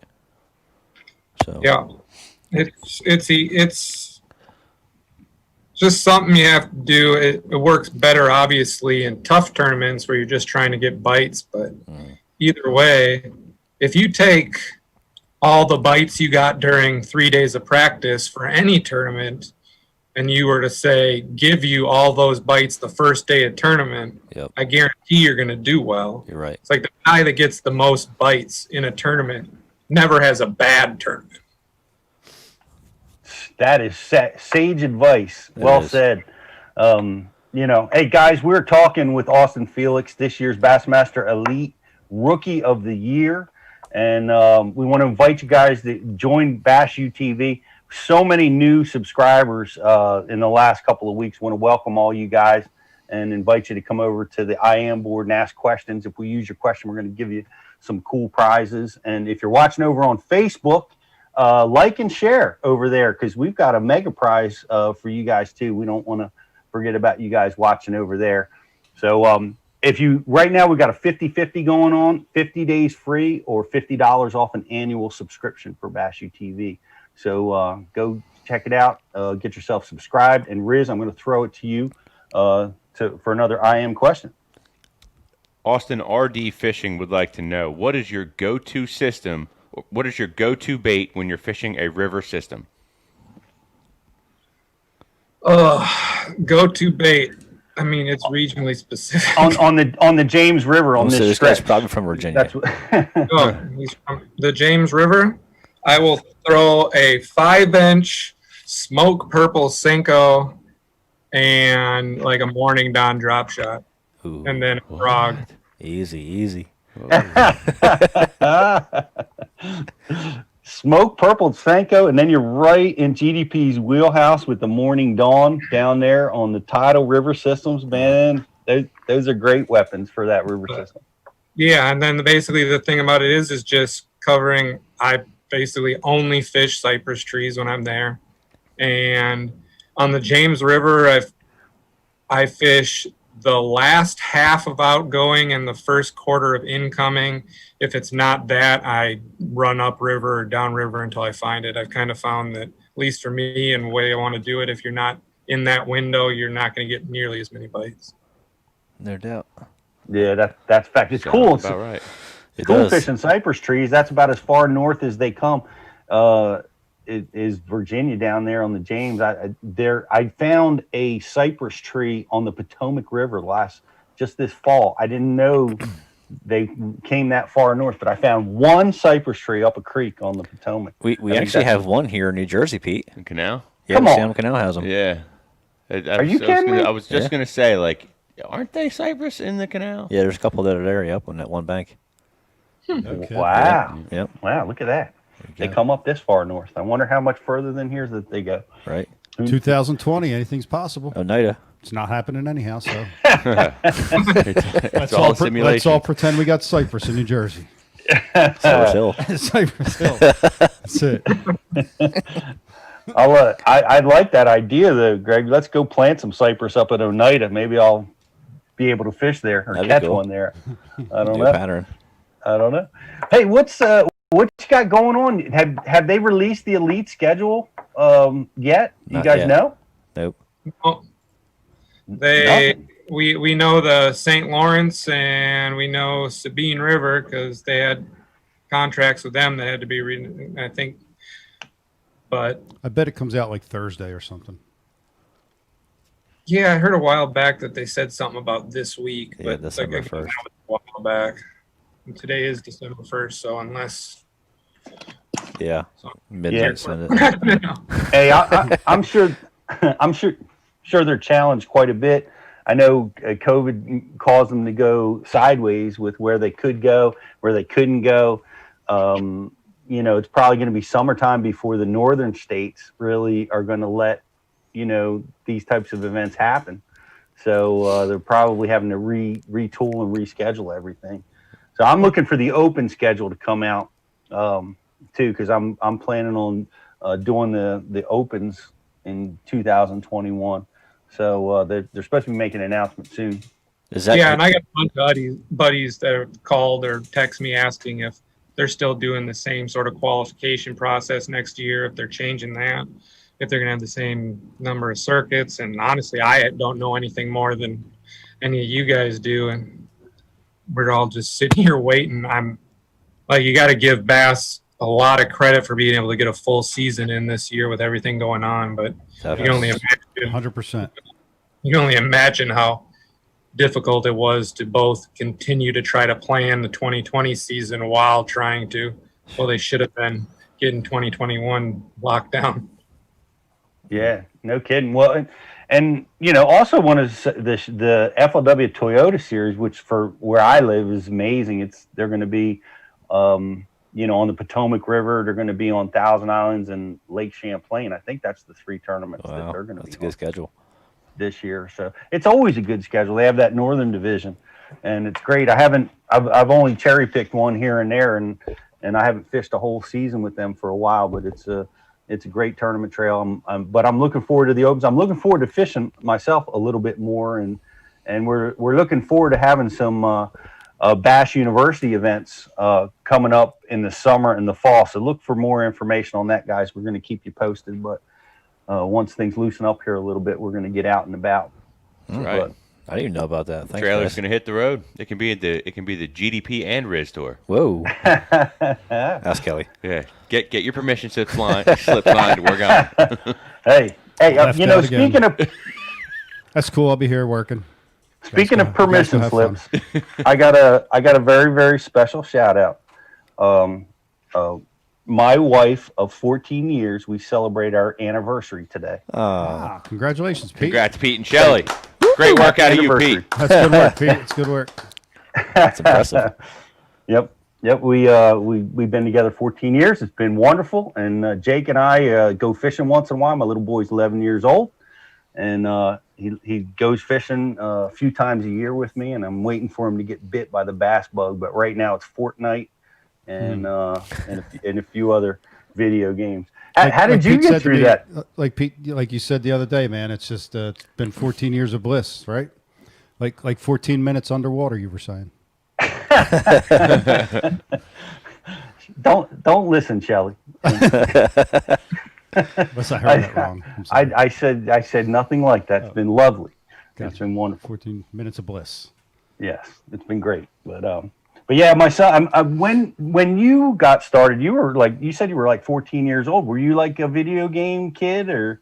No, I was playing sport, baseball, t-ball, basketball, that kind of deal. I lived in a residential neighborhood with 6 or 8 other boys roughly my same age, and we always seemed to be, whatever season it was, we were out in the yards either playing tackle football or playing baseball in the cul-de-sac or whatever. That's basically all I did. It was outside all day long. And then Dad started taking me hunting early teens, 11, 12. I think at 14 you can first deer hunt by yourself up here, so we started doing that, or I started doing that. And yeah, it was an outdoors deal. never really big into gaming. I think the last video game module that I actually owned was like a regular PlayStation. So that lets you know how long it's been. Austin, you said something that stood out to me when you were talking about the difference between the team sports and fishing, and something that's really unique about the competitive side of bass fishing, especially when you're in individual tournaments, is it forces you to really rely on yourself. Like when you're on the front deck of that boat, you're essentially by yourself. You're on the island to make those decisions, put yourself in, the best position possible to succeed. So just going back to the loudmouth bass, your question, which I still need your subscriber number so I can send you a prize. Please send me that.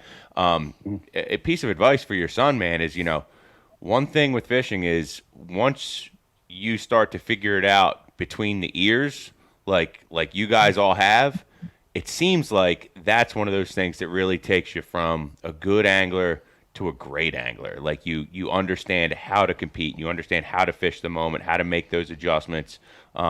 So it's a really unique perspective to hear it from your side, being a guy that was in team sports and now you're in competitive bass fishing, and how certain things carried over and also the differences. Yeah, and I can kind of remember almost the exact time when I kind of had to make that jump, say, to the front of the boat. It was actually, I was still pretty young. I might have been 17 years old, 16 years old, and I was still fishing tournaments with my old man, team tournaments, and the old man, day or two before a tournament, took a spill and landed on his back on a wheelbarrow, and he was hurting really bad. So for whatever reason, like, he wasn't able to drive the boat or whatnot. So essentially, like, I just got thrown into it for the tournament. All right, you're going to run the boat, you're going to run the trolling motor. And it was like that day, that tournament, I honestly don't remember how well we did, but it was like from that point on, I ran the boat and I ran the trolling motor even after he got all well and his back wasn't sore or anything like that. It was kind of, at some point you might have, if your kid really wants to do it, just for lack of a better term, throw them in the deep end and see how it goes. You guys might not have the best term in the world. You might want to make some suggestions, but let them learn and let them figure it out. Yeah, for sure. Great advice. Yeah. And I'm trying not to pressure my son, and I'm slow fishing with him. I take him striper fishing. We go cat fishing and we have fun, scavenger hunting while we're out on the water. And I'm waiting for him to get bit by the bass bug. I'm hoping it happens sometime soon. In all the guiding I do, it seems like that 13-year-old age. It seems like the age where guys make the turn, they get involved in it, or they decide, that's not for them. So that's coming soon. Couple years away. So what's your, Rizz is a hunter. You're all into bird hunting. Fighter's on here talking about duck hunting. He duck hunts wherever he goes. Is that what you're going to be doing over the winter? Yeah, I'll be doing a bunch of hunting one way or the other. I do a bunch of pheasant hunting. Usually try to get out once every week or so with my cousin. He's got a couple of German wire hares. We just go hunt public land out in western Minnesota for the day. And on Friday, I'm going to head to Oklahoma and meet a few buddies. We're going to do a 4 or 5 day duck hunting trip down there. Deer hunting is pretty much over for me. They got some muzzleloader stuff going on, but I'm not going to participate in that this year. I don't think. I'll probably just take it easy and have fun till about New Year's and then get focused really hard. I'm also trying to sort through all my boat stuff, having sold my boat in Lake Fork to a guy who drove down to Lake Fork to pick it up. I had to just literally pick everything out of my boat, throw it all in the back of my truck. So you can imagine how big of a mess that all was. How's that going, Austin, with the tackle organization? You sent me a snap last night of tackle strewn out all over your floor in the basement, like from end to end. Yeah, it's everywhere, and it's one of those deals where I got crates full of just random junk that has accumulated in the bottom of my boat and that I threw all together. So I just kind of go through it and pick out a few things and put them where they're supposed to go and spend a few hours down there a day. But by the time the tournament season starts again, I might be done. We'll see. But if you're managing your tackle right now, guys, and you're with Bass U, we got a monster Flambeau discount available for you guys over on the pro member offers on the website. So go check that out. And we got a lot of other stuff going on here at Bass U as well. And I noticed Rizz and BTC are wearing some new attire by one of our new partners. Gill's clothing is with Bass University, and we're awful glad. We want to welcome you guys. And Rizz, I gotta say, you're looking sharp in that shirt. Thanks, Pete. Yeah, it's a nice Gill's Gear shirt. It's called like the captain shirt. It's got the vents in the back, so it may be a fishing shirt for some, but for me it's going to be an office shirt. So you got vents? I got vents, dude. I'm vented up. My shirt's already got named. What did it get named? Coke Float. Coke Float and Jack and Coke. Yeah. So apparently I look like a Jack and Coke. Wow. It fits. You look like a cold brew. The cold brew? Yeah. The cream's down at the bottom. It just got mixed. It's like an iced coffee. Yeah. Very nice. Very well. You guys look sharp, and we want to welcome Gills to the Bass University team and check those guys out. Make some of the best apparel out, for fishermen. They come from the saltwater world, but they make some amazing stuff for the freshwater angler as well. I've had a Coke float in a long time, man. And I mean, like, honestly, I'd much rather have a root beer float. I mean, right? Yeah. Am I right? Yeah. Yeah, root beer float. All right. Coke and vanilla ice cream, man. Hey, we're being honest here, right? We're Coke and vanilla ice cream is amazing. Austin, what's your go-to? I mean, I would go root beer over Coke. Thank you. Absolutely, all day. It's not even close. I'm picking Coke. Grew up on. Probably Pepsi first, though. What the hell? Just saying. What are you guys eating out on tour, man? Are you guys all like it's all kumbaya out there? So are you guys like going to dinner and going out for ribs or beers or campfire stuff? What are you guys doing? I travel with Brett Pruitt, Quentin Capo, and Tyler Carrier. And Quentin's old man, Skipper, I'm sure Greg knows him. He's awesome, man. He is. He's cool. He's the guy that he will know everybody in this town 24 hours after he gets to that town. And he will too, like for real. Guy. Yeah, he's the mayor, dude. I like that guy. Yeah. But so he's always traveling with us, and we get food. We actually had a bet. It's something I brought over from the FLW tour with the guys that I travel with over there, that whoever finishes highest each event has to buy steaks one night for the following event. Looked like you bought a lot of steaks this year. Unfortunately, I think I bought every single one of them, to be honest. You gotta find better friends. Yeah, by the time Fort coming around, I was telling them, you guys better freaking catch them this time. So we do that. We eat a lot of frozen pizza.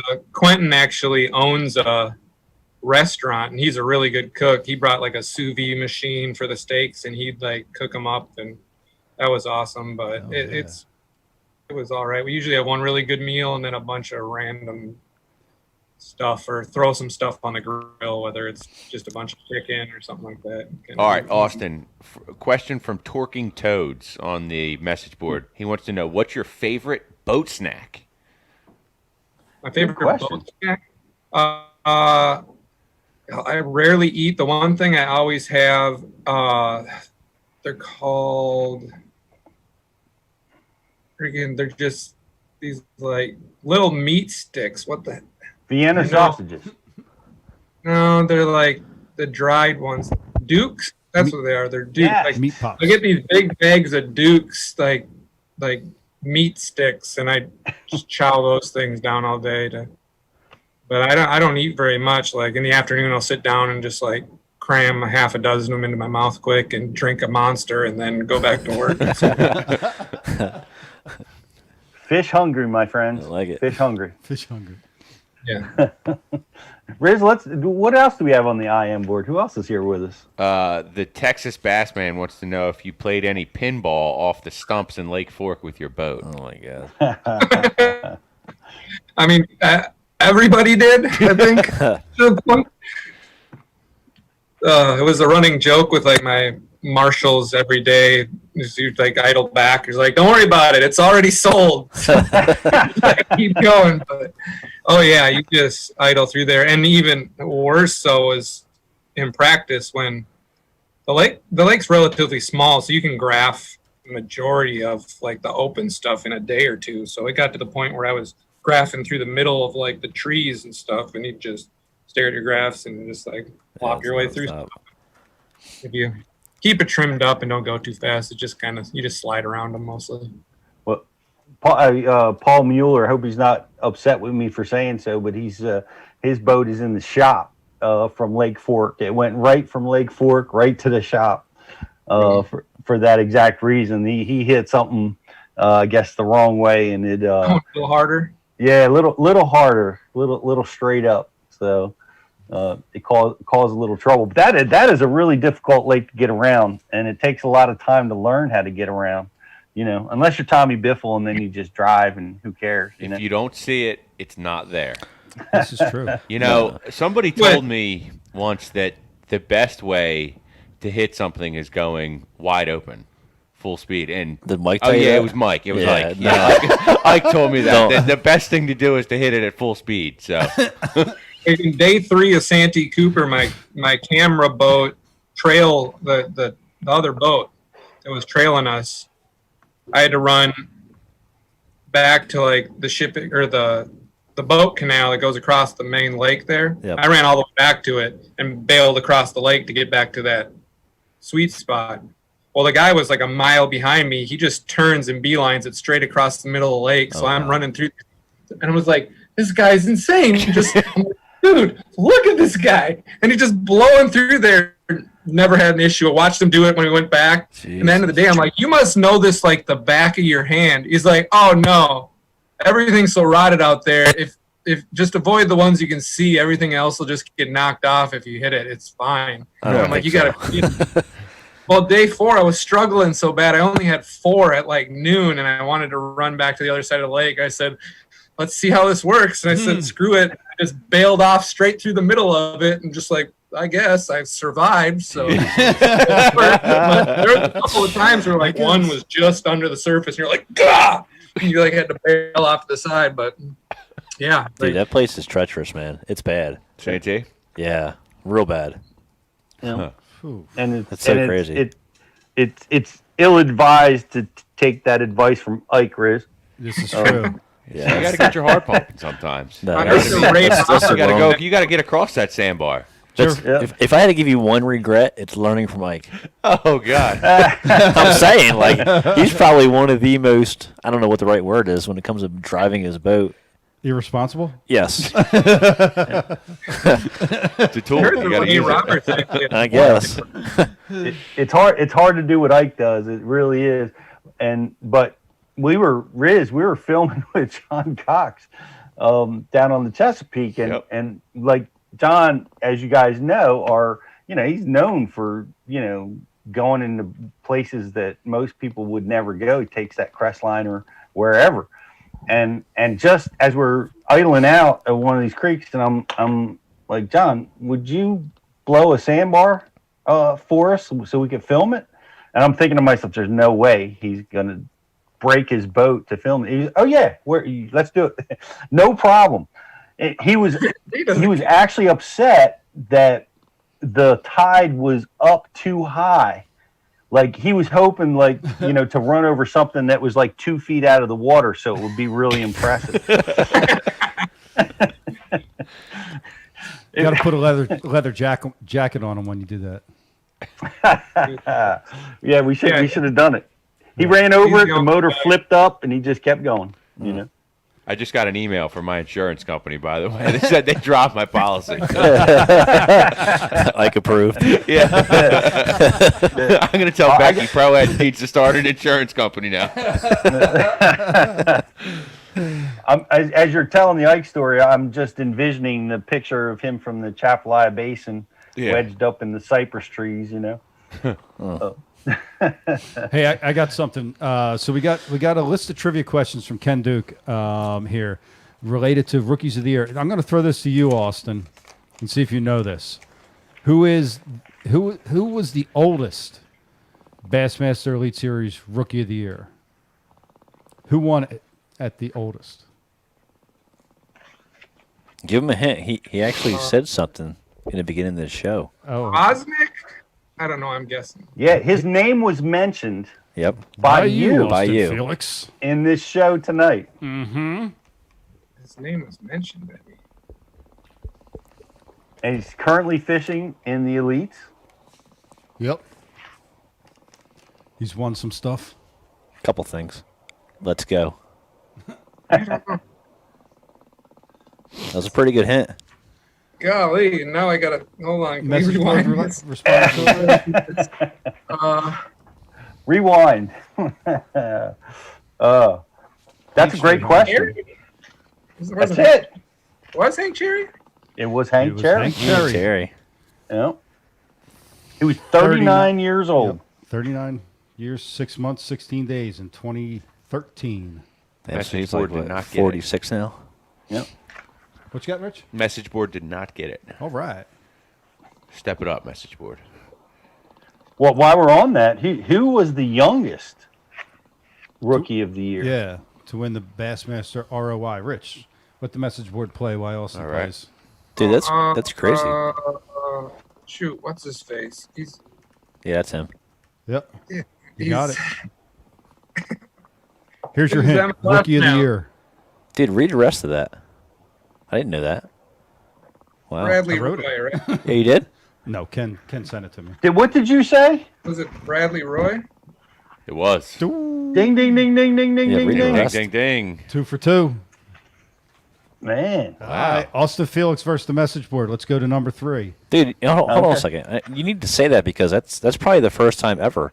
So Bradley Roy was Rookie of the Year and did not qualify for the Classic as Rookie year. That's crazy because most of the guys like Austin have a stellar year. Yep. You know? Yep. Yeah, he finished I think 40th he was that like year. 12 when he won it, though, wasn't he? He was what? Bradley, wasn't he like 12 years old? His mom and dad drove him the ramp. 19. Wow. Yeah, 19 years. Pretty crazy. Oh, It is. Yep. Yeah, that was a rare one because like you said, I think it was the only one that didn't make the Classic. It's got to be. And He is the only one. Yep. And that was the next trivia question. Thank you, Greg. No. No, it wasn't. Remember he had a Clear Lake tournament. All right, I'm going to go with this one. Who were the 2 Elite era Rookies of the Year who won in their very first Elite tournament? I didn't know the second They one. were both Elite Series Rookies of the Year, and they won in their very first Elite tournament. Yeah, I knew the Remet? first one. Yeah. Remitz has got to be one, and who won their first tournament? Who won their first tournament? Wheeler? I don't know. No, he didn't. Did he qualify, or did they have that real ruling by then? It wasn't Mueller. It wasn't Wheeler. It's a good guess, though. Yeah, Wheeler. Well, yeah. their first tournament. Was a good guess. What? Give you a This hint. one- He has one of the best baits on the market Yeah. today. It's the only Oh, bait it's- that Rich throws. That's not true. It's one of 2 baits that Rich throws. Most. Brett Height? What was it? Brett Height? No, Yep. it wasn't. That would be it. Damn, that's We good. got answers again. Remitz and Height. Did you email this to him? Amazing. Now this confuses me, and I want Ken do clarification because Brett Height I have on 2014. Where was he at the beginning of the Elites? Didn't Brett go right to the Elites? Did he take a pause and come back? He was fishing both, I think. FLW and Yeah, he was fishing FLW too.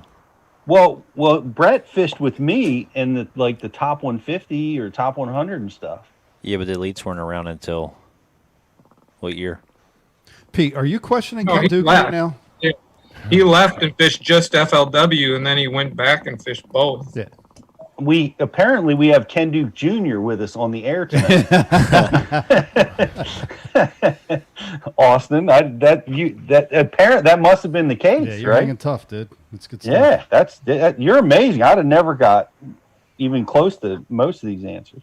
Well, Rimmets came from Minnesota, so it's kind of like a little folk story that showed up, just smashed. He almost won 2 in a row, didn't he? Yeah. And then he just kind of hung around for a few years and then just like went off into the sunset to guide on Gunnersville.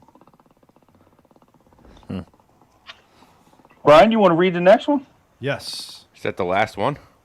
Let's go with all right, who had the best Angler of the Year finish by a Rookie of the Year? Best AOY finish by a Rookie of the Year, and who was it?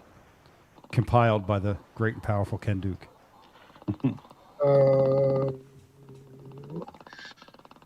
According to the Gospel of Duke.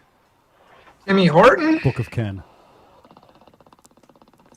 Not Timmy Horton. Yeah, you would think he would be because Timmy got... Didn't he win AOY and Rookie? Yeah, AOY and Rookie. And then you guys said KVD won AOY and Rookie of the Year also. I don't know who else can. But they did not have the Rookie of the Year for KVD or for Timmy Horton. That's right. It That was started not in a thing. 2004. Okay, so who finished highest? Pre-2004, Bass didn't understand the value of Rookie of the Year. Right. Uh, As much as I lobbied them to give me the prize and give me $100,000 check. Behind like baseball and everybody else that got it. I'm going to go again with Porosnik. I think he finished second or third. I can't think of anybody who did better. But I don't remember. You want to give him a hint? You want to give me Now let's let the message board try and get at this one. Ken said Horton was AOY, but there was no Rookie of the Year Wrong at the year. time in 2000. 2000. Right. Same for KVD in 1992. Yep. That's Ken's what always we right. just said.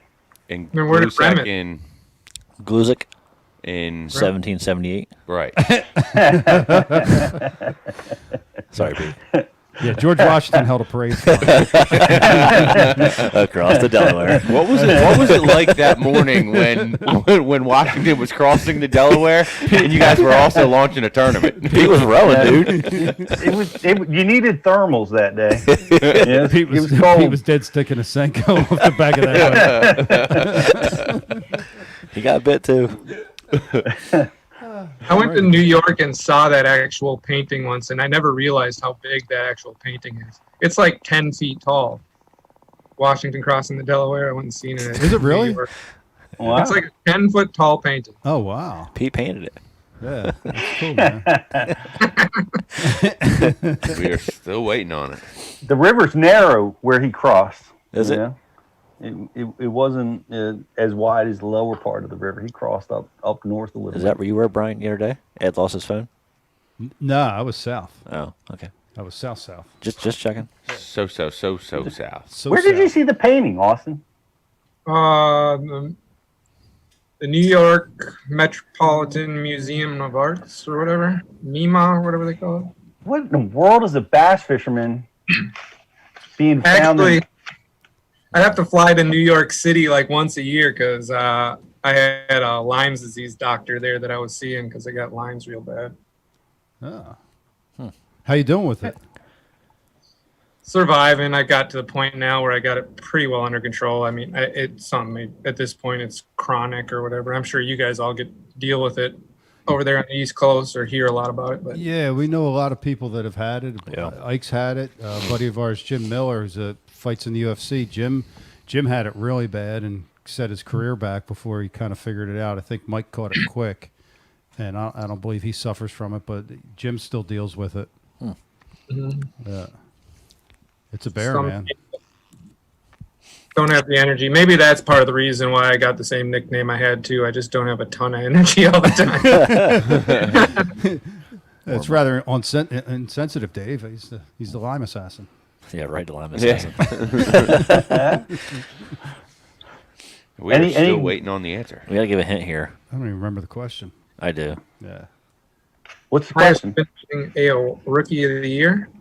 Should I give a hint? Best angler of the year finished by a rookie of the year, and who was it? I guess a good hint would be swim baits would be a good hint. I got one. Swim baits. Is a I got hint. one. Oh, War Kennedy? Damn Eagle. No, there's that too. So it's Steve Kennedy. Yeah, you got it. Doesn't take much. That's it. Yeah. Ken wants to know who would cross at the wide part of the river anyhow. Tommy Biffle. BTC. Yeah, so check us out.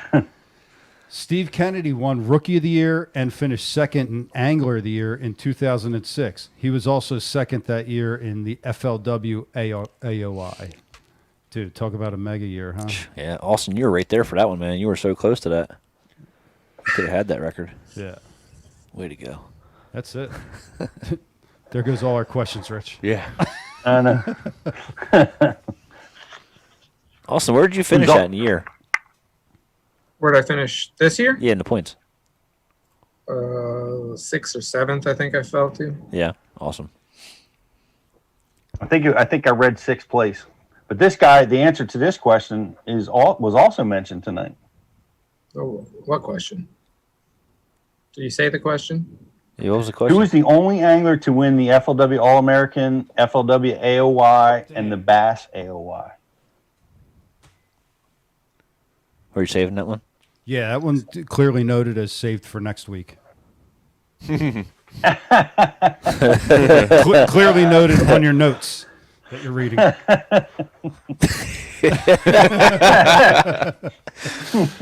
We could still save it, I guess. Yeah, might as We'll well. have to trade another one. What? It's already out Ken's there on gotta the have more than airwaves, one. Austin. Dadgummit, Pete. Who's front?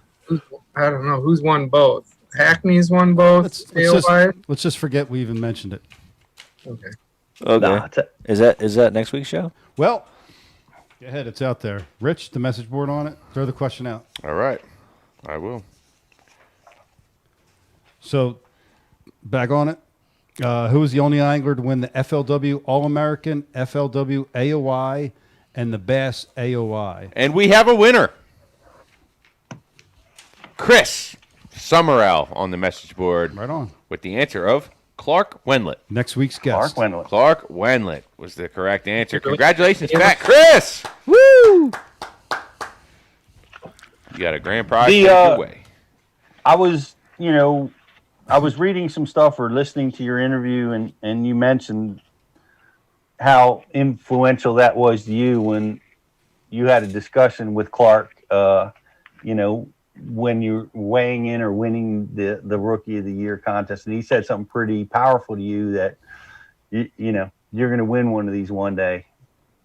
Yeah, I was just, day 3, I was sitting back there because they weren't sure if they were going to give me the Rookie of the Year trophy or not, because technically if Buddy Gross won the tournament, he would have tied, and then he would have won. Obviously, with the way Walters was fishing, that was basically impossible, but they didn't want to just give it out until it was all settled. So I was just sitting back there on a stool, just like screwing around with my phone while all this was going down, and everybody kind of figured out, well, Wendlet had figured this out, or he had finished high enough that he won it. It was all said and done with. And at one point while we were sitting back there, he walks up to me and just congratulates me on a great season. And yeah, he said that I had a great year and that I'll be there, or I'll win one of these one day. And it just kind of took me aback because, like, I'm proud of Rookie of the Year, but I felt like that was his moment. Like, he just won Angler of the Year, and like for him to like step out of his moment for a few minutes to congratulate me with somebody that obviously I've respected and looked up to, and he was a pinnacle of this sport. Like, he's done everything in this sport. To come up to me and say something that nice and that selfless, it took my words away and it brought me back. It was really special. Well, it's awesome that he did that, and it was a great accomplishment. And man, what a powerful moment that was, you know. And I can't wait to see what happens, you know, next season and the season after that. So many of the Rookie of the Year guys have gone on to greatness, and you're on that path. It's very exciting stuff. Yeah, I'm excited. I've always, even with FLW and stuff, because of my demeanor or whatever and the way that I fish, I feel like I've kind of slid under the radar. I feel like I can be successful, but I'm not flamboyant or overly exciting. And it kind of felt like it made me feel like I belong here and I'm here to stay for a while. That's amazing. Well, with fishing, you're clearly exceptional, as well as with trivia. You have two amazing talents. I think Bass needs to start hitting you with trivia questions when you come across the weigh-in stage.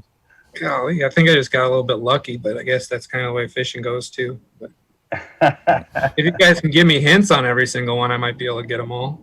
The fish from the trees. Dude, you did pretty good, bro. Yeah, did really pretty good. Best so far.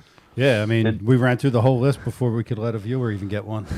Pretty much smoked our crowd. Sorry, guys. Way to go, Rizz. Yeah, Austin, I'm going to need your address. We're sending you all the prizes. You're gonna get 12 RTD rod threading devices. Yep. That's awesome. Hey, well, I appreciate you taking the time to hang out with us, and you know, it was great getting to know you, and it was great watching you win. Tremendous. I look forward to seeing what happens. People that want to watch you, the Sleepy Assassin, where is it at Sleepy Assassin on Facebook? How do they follow you? No, it's just Austin Felix Fishing and Instagram and Facebook. I don't have a YouTube right now, but I try to post tournament recaps on Instagram for videos and stuff, just to keep everybody up to date. Try to keep them as honest as possible. It's too hard to lie nowadays, so even if I'm not catching them on a sponsor bait, I usually try to tell the truth.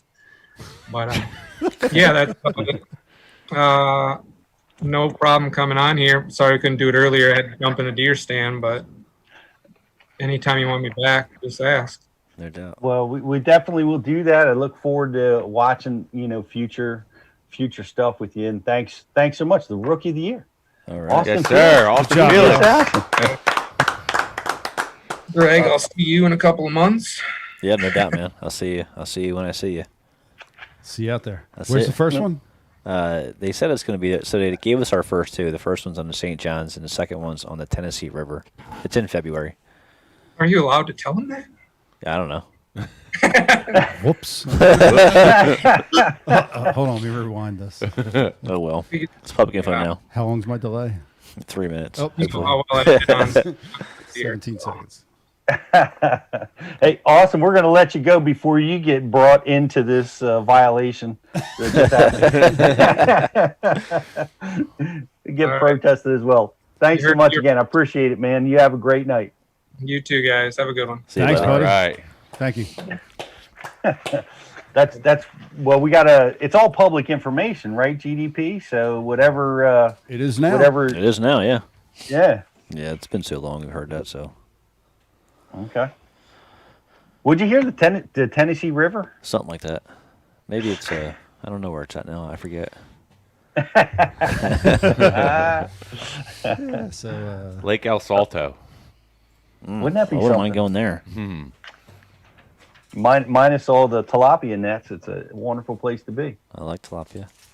hey, got a shout out to a longtime Bass U subscriber. It was a few shows back, Pete. We had Epic Eric on with Lee Sisson and Pat Renwick, and we were talking all kinds of. We were talking crankbaits, but somehow the dangle rig came up. You remember this? Anybody remember this? Dangle rig. Yeah. Dangle rig. And Andre, who Greg, you had the pleasure of meeting this past weekend down at the Chesapeake. He looked up the dangle rig, found it, which apparently it's very hard to find.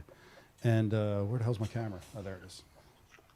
And it's it's kind of for a fluke, I believe, right? Wasn't that how Lee was throwing it, Pete? It was on a fluke. Yeah, it was on a fluke. Yep. Yep. So Andre looked him up, and then insisted on sending me some, and I allowed them, and there they are. It's got a little sliding weight on a hook with a screw lock, but imagine you could throw, Pete, you could probably dead stick a Senko all day long with that thing, you know? Imagine the action. Imagine the dead sticking. Wow. Just imagine dead stick for hours. But yeah, shout out to Andre. Thank you, Andre. Appreciate you. Sorry we missed you. Really sorry we missed you. We hope to catch up with you sometime in the near future. Yes. Very, very near future. And this Friday, so if anybody's been following along, Aaron Martins, we had him on Ike Live not too long ago. Aaron's battling cancer right now. He just started treatment today. And a new round of treatment. It's aggressive. It's going to be debilitating, or it's just going to be rough on him. So Pat Renwick, our buddy Pat, was working with Leslie and Aaron's friend, and this Friday, they've kind of got something going on where everybody's going to post. Going to make a post for Aaron. Just keep your eyes out on social media. The idea is just send Aaron a lot of love, a lot of encouragement, a lot of support, and so keep your eyes out on social this Friday for that. It's just it's a pretty cool deal, man. I'm looking forward to seeing what's going on. Well, we're thoughts and prayers are with you, Aaron. We're thinking about you, and we're going to send you lots of love. We're going to definitely send that and wish all the best for you. It was great having him on Ike Live. Really, really amazing stuff, and just an amazing guy. But yes, indeed. Yes, and right now, we've got so much going. I want to give a shout out to Justin Kimmel, who is fishing with Wesley Strader, practicing now for the Toyota Series Championship on Lake Cumberland. And I want to wish both of those guys best of luck. JK just coming off of his All-American win, and now he's going for another. And then he's going to leave us again to go down to the Harris Chain for the Bassmaster Team Tournament Championship that's taking place next week. So if he doesn't, is Matt Robertson going to be there too? Is he? I think he is. I don't recall. That's how I met Matt for the first time. He qualified for the Classic through the Team Championship. That's right. That's right. 2 or 3 years ago. Yeah. Well, and usually I figure the guy that makes it to the Classic qualification through the team trail, it's kind of fugazi. You know what I mean? Fugazi. Yeah. Like I got a couple of buddies that qualified to go down to Kentucky Lake through the team trail. Are they fugazi? Oh my God! You know what I'm talking about, Rich. That was for USA Bassin. Something a little different, but same concept. Yeah, don't ruin the story. Don't bring no truth into this. Yeah, fugazi. And I want to give a shout out to Jesse James, who came down and fished with me and BTC on the Chesapeake and suffered a mini stroke or some type of stroke situation. Glad he's doing good. Glad that you're feeling good and back to things, Jesse. Yeah, I don't know what that was about, but he had a little episode and seems to be recovered pretty good. So that's a good part. And David Dudley, who's recovering from COVID, and glad to hear that. I know he's dealing with some other medical issues. Wish him the best. And we lost Ron Lindner yesterday, which is one of the fixtures of the sport and one of the most famous names in the sport, and just made a monster impact. And I just want to recognize that as part of the show and send out thoughts and prayers to the Lindner family. I know they're dealing with all that stuff. And yeah, so there's a lot. Them guys are amazing. We in October we did for Ike Live we did the Legends deal, and I was communicating with Al Lindner about coming on as the surprise guest, and Al had to back out the day of the show, and he didn't tell me why, but he said it's kind of a family emergency type of deal, and I can only guess that it was probably his brother's health, but to get Al Lindner on the phone, and like I felt like I was immediately like, I got my tool belt on. I'm working on a job, and I go out. Al's calling me, and all of a sudden I feel like I'm on the show with him. You know, he just jumped right in and started telling me where he was fishing and what he caught that day, and it was kind of surreal. You know, so looking forward to doing something with having him on one of our shows soon. He's a great teacher, and, he has monumental impact in the sport. For sure. And and he's pure enthusiasm. He's like Jimmy Houston that way, just pure energy coming out of the guy all the time, especially when it comes to anything fishing. And made for the big spotlight for sure. Yes.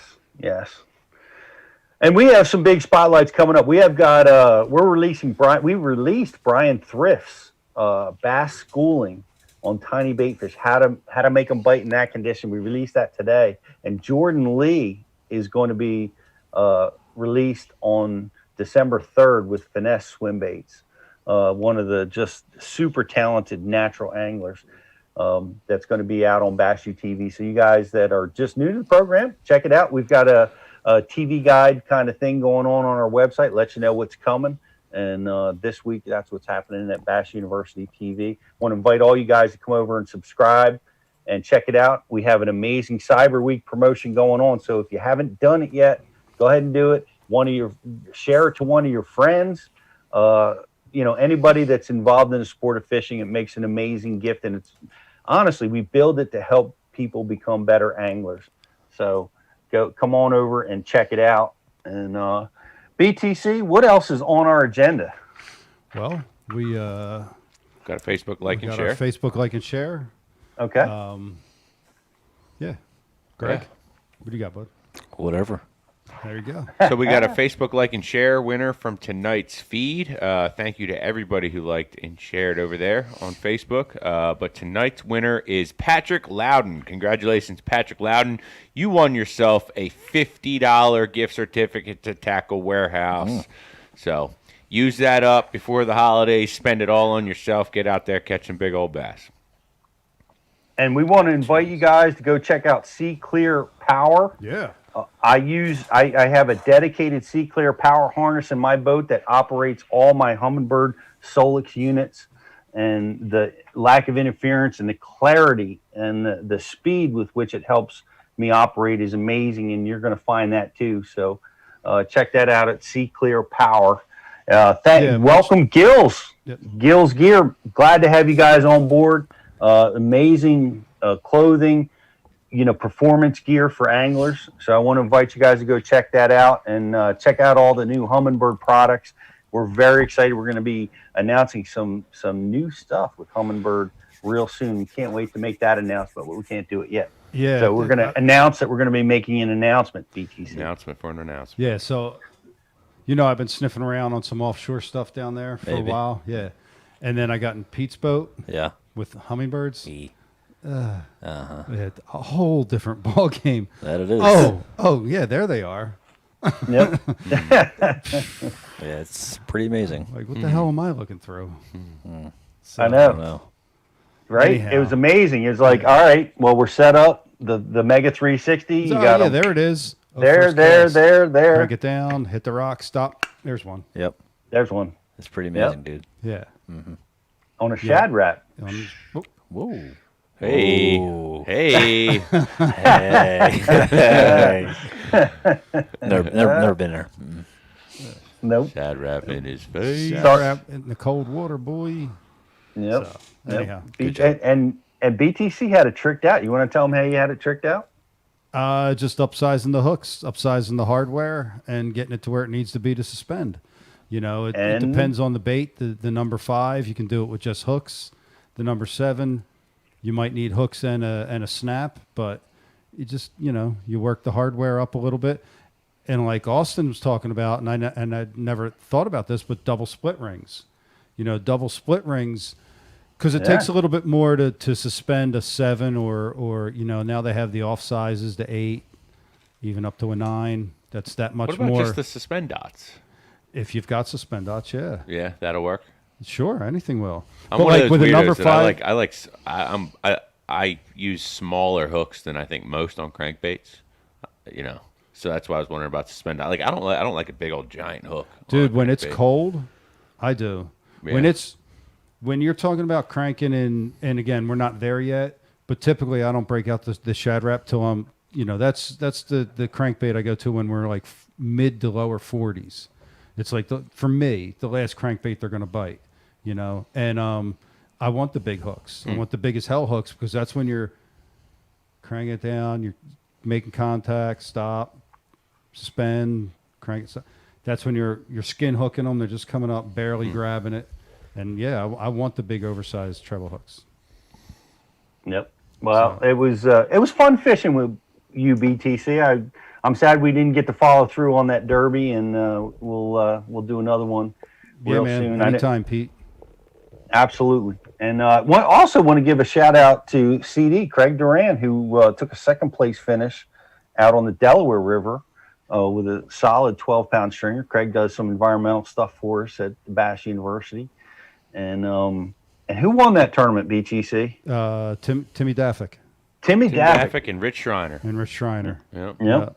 With Five Alive. Five Alive. That's a club we work with, and Rich Schreiner was rocking his Bass U hat. He's one of our guys. He's a subscriber, and he's found himself in the winner's circle many times this year. A whole lot. More than once with that club. He's been kind of whooping everybody's ass over there. So. Yeah. Water temp on the Delaware, Pete, is 50 degrees here in December. I like it. That's the magic number? No, it's about 10 degrees warmer than you usually is at this time. Right? Yeah, it's crazy warm. We're not getting the cold. It's funny because I saw, Justin Kimmel and Wesley Strader sweeping snow out of Wesley's boat this morning in Kentucky. Jesus. It's 2020, and it wasn't even real snow, dude. It was all a prop from the studio. I'm telling you. Bring it back. We'll shoot it in the studio. But it's the cold's going to get us, but it hasn't got us yet. So it's great. I hope it keeps going. I'm going to keep fishing until the ice comes. And is Stevie Hanna? Is he a BU subscriber too? He sure is. We almost missed that. Yeah, he won too the other day. Yes, he did. He won on the right. flats. Yeah, he did. On the Chesapeake. Steve Hanna won down there with the River Rats. That was the same tournament that Pete and I fished. Finished a couple weeks ago. Same organization. Finished. So one you finished second in, and correct. Me and Pete almost fished in. Yeah. Stevie Hanna. We almost finished something in. That's good. I'm glad he got one. Me too. Stevie was on that tear early season last year. He works hard at it too, man. It's good. Yep, well, for sure. Give us a quick recap, GDP, because you finished second place in that tournament that we didn't make. Yeah, we everybody else had Mike 8 hours of fish. Centaur, We had you like guys. 6. Yeah, talk about that, dude. Yeah, so I fished with Mike Centaur. Centaur has a 15-foot, like a 1987 Hydrosport bass boat. And it's got a 40 Tohatsu in the back.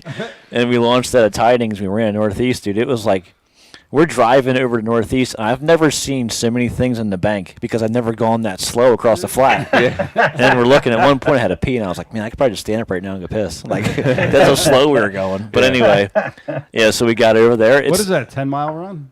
It's probably, every bit of that. Yeah. For the top of Northeast, for sure. So it was a pretty cool experience. It just goes to show you, it's not the bass boat. Yeah. It's the guys fishing out of it. Yeah. That's truly what it comes down to. So we had a good day. Caught some fish. Yeah, well, you finished second. Yeah. Yeah, I like your story coming in lukewarm. Yeah, you like that? Yeah. Coming back to the weigh-ins, lukewarm. Yeah. We were laughing, dude, the whole time. I was like, dude, check this story out. And he read it as he's driving because we're going so slow. Yeah. And he starts laughing. It was pretty funny. Coming in lukewarm. That's right. So you sold your boat. Yep. And he winterized his. He like kind of double covers his Phoenix, where it's like a pain in the butt to pulling off and off a little bit. So. Why does he double cover it? Just for protection, heavy rains, blah blah blah, all that good stuff. Mm-hmm. Yeah, but his little boat's just sitting there ready to rock. So he's got something else in the works too right now. What's he got? Well, we'll talk to Sean McKee about it. Ooh. And Sean McKee, he's on Cumberland too, isn't he? Yeah, he is. Yes. Yeah, he is. Yeah. See that Bass, you guys are just everywhere. They are. Popping up everywhere. You can't avoid us. He was in with us last week. Yeah. For the Justin Kimmel show, and Yeah, he's on Cumberland right now, suffering mightily. Could be. Probably, I don't know. Or he's just in a hotel. He's a non-boater. So. Right, they got the fake snow down there. Yeah. Snow machines. Whatever. Dude, it was thunder and lightning and tornado watch in Jersey, and it's snowing in Tennessee and Alabama. Yep. It was like 70 yesterday. Yeah, it was warm yesterday. It's weird. This whole craziness, ridiculous. Craziness going on. We hope great things are going on at your house, and appreciate you guys being part of Bash U. And we got a lot of great things coming. We're planning out our 2021 right now, so look for details on what's happening with Bash U in 2021. It's going to be a lot of great stuff. Welcome everybody that's new to Bash University TV. We've got a lot of great instructional information. As you are getting to know, we have over 800 instructional seminars available to you over there at Bash U, including GDP in the classroom and doing some amazing sonar stuff, Humminbird stuff out on the water that's available now. Some of his new seminar or classroom stuff is going to be released very, very soon. So you remember how the Macho Man Randy Savage always had his manager Elizabeth? Yep. That's your move. I don't know what that means. I do. What does it mean? That's talking about Kel. Oh, you're trying to say Kel's my manager? I think she should be in all your videos. She can be. She's probably watching right now. The people demand it. I just think it's a good move for your career. Write her a contract. There you go. I can have her sitting right here with me. Yep. Right. Okay. I'm on. That's Kel, all. I got you. Yep. It could be a great business strategy. We'll see how it rolls out. But we're going to be back. We're going to be back next Tuesday at 7 p.m. with another Bash University Live. So come back and join us, guys. In the meantime, have a great week. Be safe. And we will catch up with you next Tuesday at 7 p.m. Bash University Live. Good night, everybody.